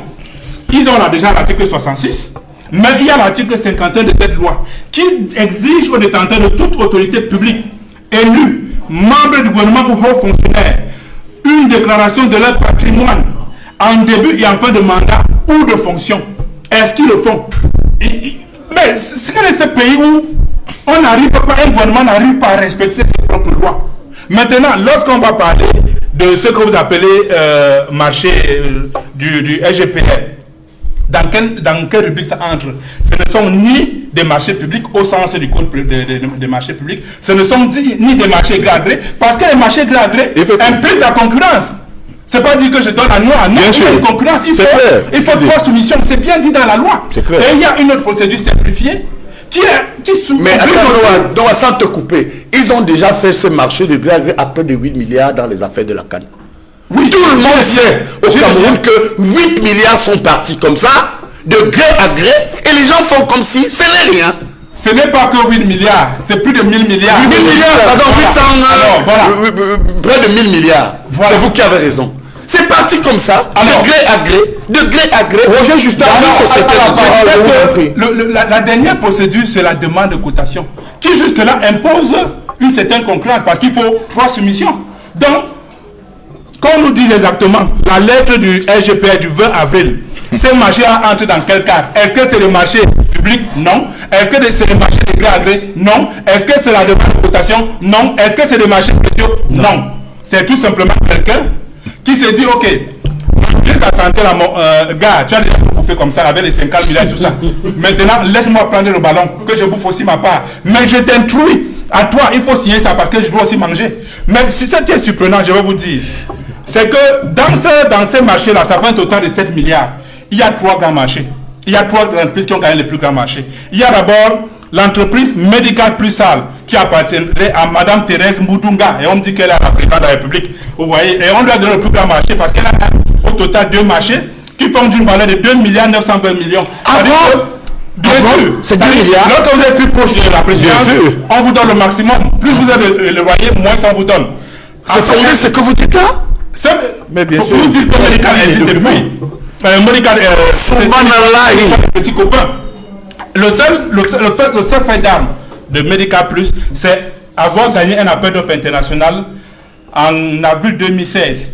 Vous savez de quel montant? 38 millions. Mais à cette entreprise-là, on donne aujourd'hui un marché de plus de 2 milliards. La seconde entreprise, c'est Medical Linksal, à qui on a donné un marché qui n'a pas beaucoup d'antécédents. Mais cette société-là, on a deux marchés qui font 1 milliard 288 millions 389 francs 389 059 francs. Enfin, il y a la SAT Farm Sal, dont le siège à Yaoundé, qui appartient à monsieur Sate Sedieu. Cette entreprise-là a reçu un marché, je ne vois plus le montant, mais ce que je voulais dire, voilà, un marché de 1 milliard 137 millions 500 000 francs CFA. Ce qu'il faut dire, c'est que cette entreprise SAT Pharma avait déjà gagné un marché, il faut montrer que c'est une histoire de petits copains, par le canal du ministère de la Santé, le 20 août 2020, pour la fourniture des tests de dépistage d'un montant de 946 millions. Et enfin, il y a l'entreprise Métro Calibre Sal, qui est à Yaoundé, et qui appartient à M. Fangio Paul. Cette entreprise-là a reçu un marché donné par le SPG et il instruit, il donne l'injection au ministère de la Santé de signer en dehors de la légalité. Cette entreprise a donc gagné un marché d'équipement de protection individuelle de 1,2 milliard. Là encore, lorsqu'on regarde, laisse-moi terminer, lorsqu'on regarde, cette entreprise avait déjà gagné dans le cadre de marchés passés par le ministère de la Santé, plus 3 autres marchés. Un premier marché, le 19 juin 2020, pour la fourniture des chaussures en caoutchouc, de 425 millions. Un autre marché, le 30 avril, vous voyez, ça se suit, hein, pour fourniture de chaussures en caoutchouc, gants, blouses blanches d'un montant de 124 500 000 francs CFA. Et enfin, un autre marché, ça se suit. Le 1er juillet 2020 pour fourniture de chaussures en caoutchouc d'un montant de 180 millions de francs CFA. Voilà la République où chacun peut prendre son gombo. Le ministre de la Santé en a fini. On lui a dit, gars, passe, laisse-nous là-bas, avoir le ballon ici au centre. Mais là, Roger Justin, on est dans des procès d'intention à l'endroit des personnalités de la République. Ce que je lis là. Vous avez cité des... Ce que je lis là, c'est des éléments, c'est pas des... Vous avez cité des entreprises. Où est le ministre de la Santé là-dedans? Est-ce que ces entreprises... Je vous en prie, j'ai la parole, Jean-Robert. Il ne faut pas dédouaner le ministre de la Santé. Jean-Robert, j'ai la parole. On n'est pas dans un tribunal ici. Moi, je le dédouane. Nous sommes en train d'analyser les faits. Roger Justin, est-ce que le fait que vous citez des entreprises, est-ce qu'elles n'ont pas l'expérience ou n'ont pas fait des offres au SGPR qui pourraient justifier leur sélection au regard de leur capacité, selon le SGPR, à pouvoir fournir dans les délais impartis les équipements et consommables médicaux nécessaires pour lutter contre la pandémie?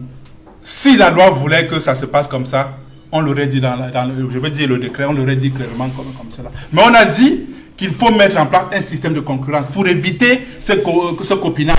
Donc, ces entreprises doivent être soumises à la concurrence. On devait y avoir soit des marchés de gré à gré qui, je le répète encore, sont régis par le code des marchés publics. Je pense à partir de l'article 109 en descendant. Donc, tout ce que l'on fait là, ça ne respecte en rien.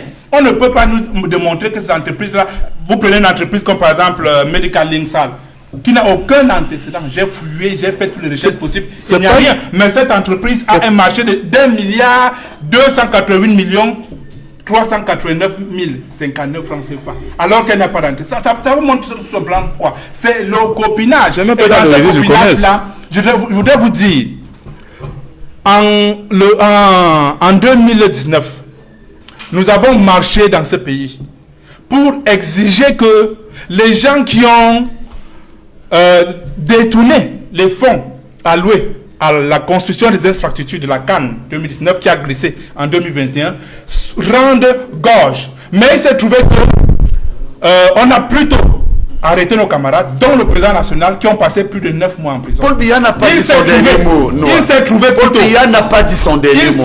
Il s'est trouvé plutôt que c'était encore la task force qui était aux affaires, avec qui on s'est à la tête, et au lieu d'être sanctionnés, la plupart des acteurs ont été promus. Je crois que le ministre de a été promu ministre d'État, et j'ose encore dire que le ministre de l'enseignement supérieur, qui n'avait rien à voir bien sûr avec la Cannes, mais qui a quand même géré les 50 milliards de machines qu'ils appellent ordinateurs là, a quand même été promu à la suite de tout ça ministre d'État. Ça veut dire quoi?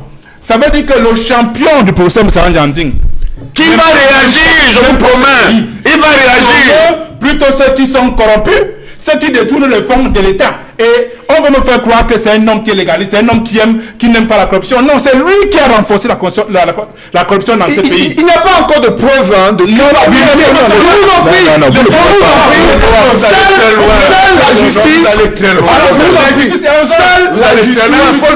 jamais accepté la corruption. J'ai la parole, monsieur.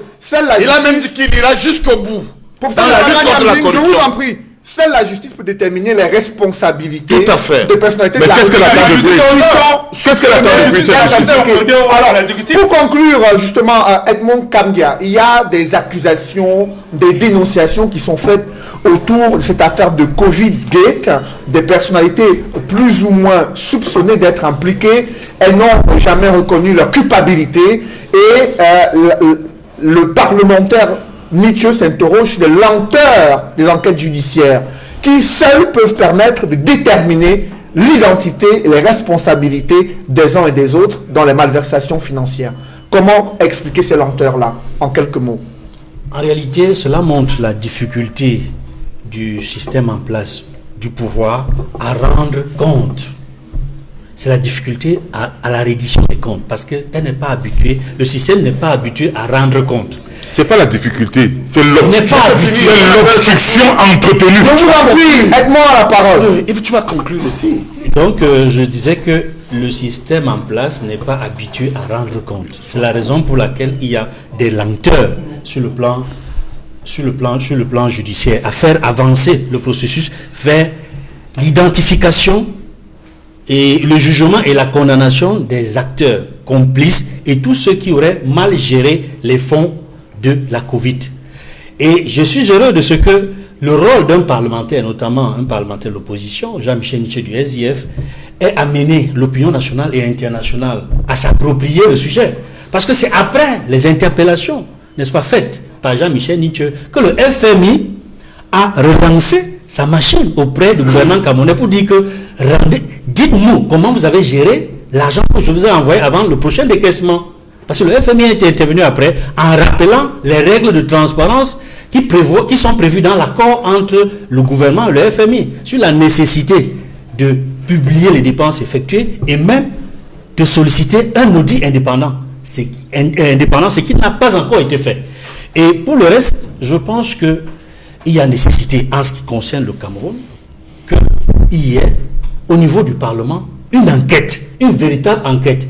Même si cela va être difficile à cause de la présence majoritaire du RDPC, aussi bien à l'Assemblée nationale qu'au Sénat, mais c'est une question d'image pour le Cameroun. Il faut une enquête parlementaire pour savoir exactement comment les fonds de la Covid ont été gérés. Jean-Robert Wafo, en quelques mots, que faut-il faire pour mettre un terme à ce scandale financier baptisé Covid-Gate? Comment établir les responsabilités? C'est simple. Au Gabon, quand il y a des dénonciations, on a créé une commission d'enquête parlementaire. Les députés même du parti au pouvoir au Gabon ont dit non, on ne peut pas laisser ça. Mais au Cameroun, c'est comme si on a des députés. Mais il faut qu'on le dise clairement. Je dis au Gabon. Je crois que c'était au niveau du... Il y a un pays là, je crois que c'est au Zimbabwe. Le ministre a démissionné. Et il y a la porte-parole de la présidence de la République qui a démissionné parce que on a pu indiquer que, à la suite des enquêtes, des dénonciations, que son époux avait gagné un marché dans le cadre de la pandémie Covid-19. Je dis la porte-parole de la présidence de la République, c'est son époux qui gagne un marché. La presse fait état, on montre des preuves. Elle était contrainte à démissionner. Et puis, je vais plus loin. Non, mais si les ministres n'ont rien à faire, mais ils n'ont qu'à démissionner. Parce que quand vous dites cela, j'ai un scandale, c'est parce que je viens de prendre ça à M. Roger Justin Noah. Je lis dans la lettre du secrétaire général, du ministre d'État secrétaire général au ministre de la Santé, je vois 500 000 tests rapides à botte pour un montant de 2,5 milliards. Les tests à botte, c'est-à-dire que coûtent 3 000 francs CFA. Mais quand vous voyez 500 000 tests à botte pour un montant de 2,5 milliards, ça veut dire qu'un test coûte 5 000 francs. Alors qu'en Europe, avec transport, c'est 3 000 francs CFA. Ça veut dire que au lieu de 2,5 milliards, ça devait revenir, ces 500 000 tests devaient revenir à 1,5 milliard. Tout à fait. Un petit bic, il y a 1 milliard en poche. Et je rappelle que par rapport à ces tests,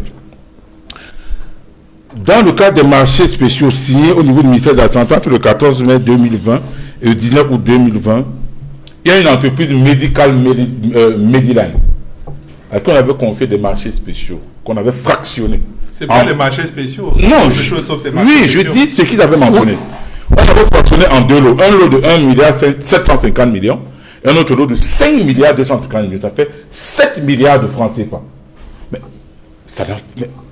aujourd'hui, on sort un autre marché, une autre entreprise, tout médical quelque chose, et on surfacture, et en un temps de mouvement, comme on dit au quartier, les gars engrangent, n'est-ce pas, la somme de 1 milliard de francs. Et je vais chuter en disant ceci. La Covid ne doit pas, c'est-à-dire que faire en sorte qu'on oublie d'autres maladies.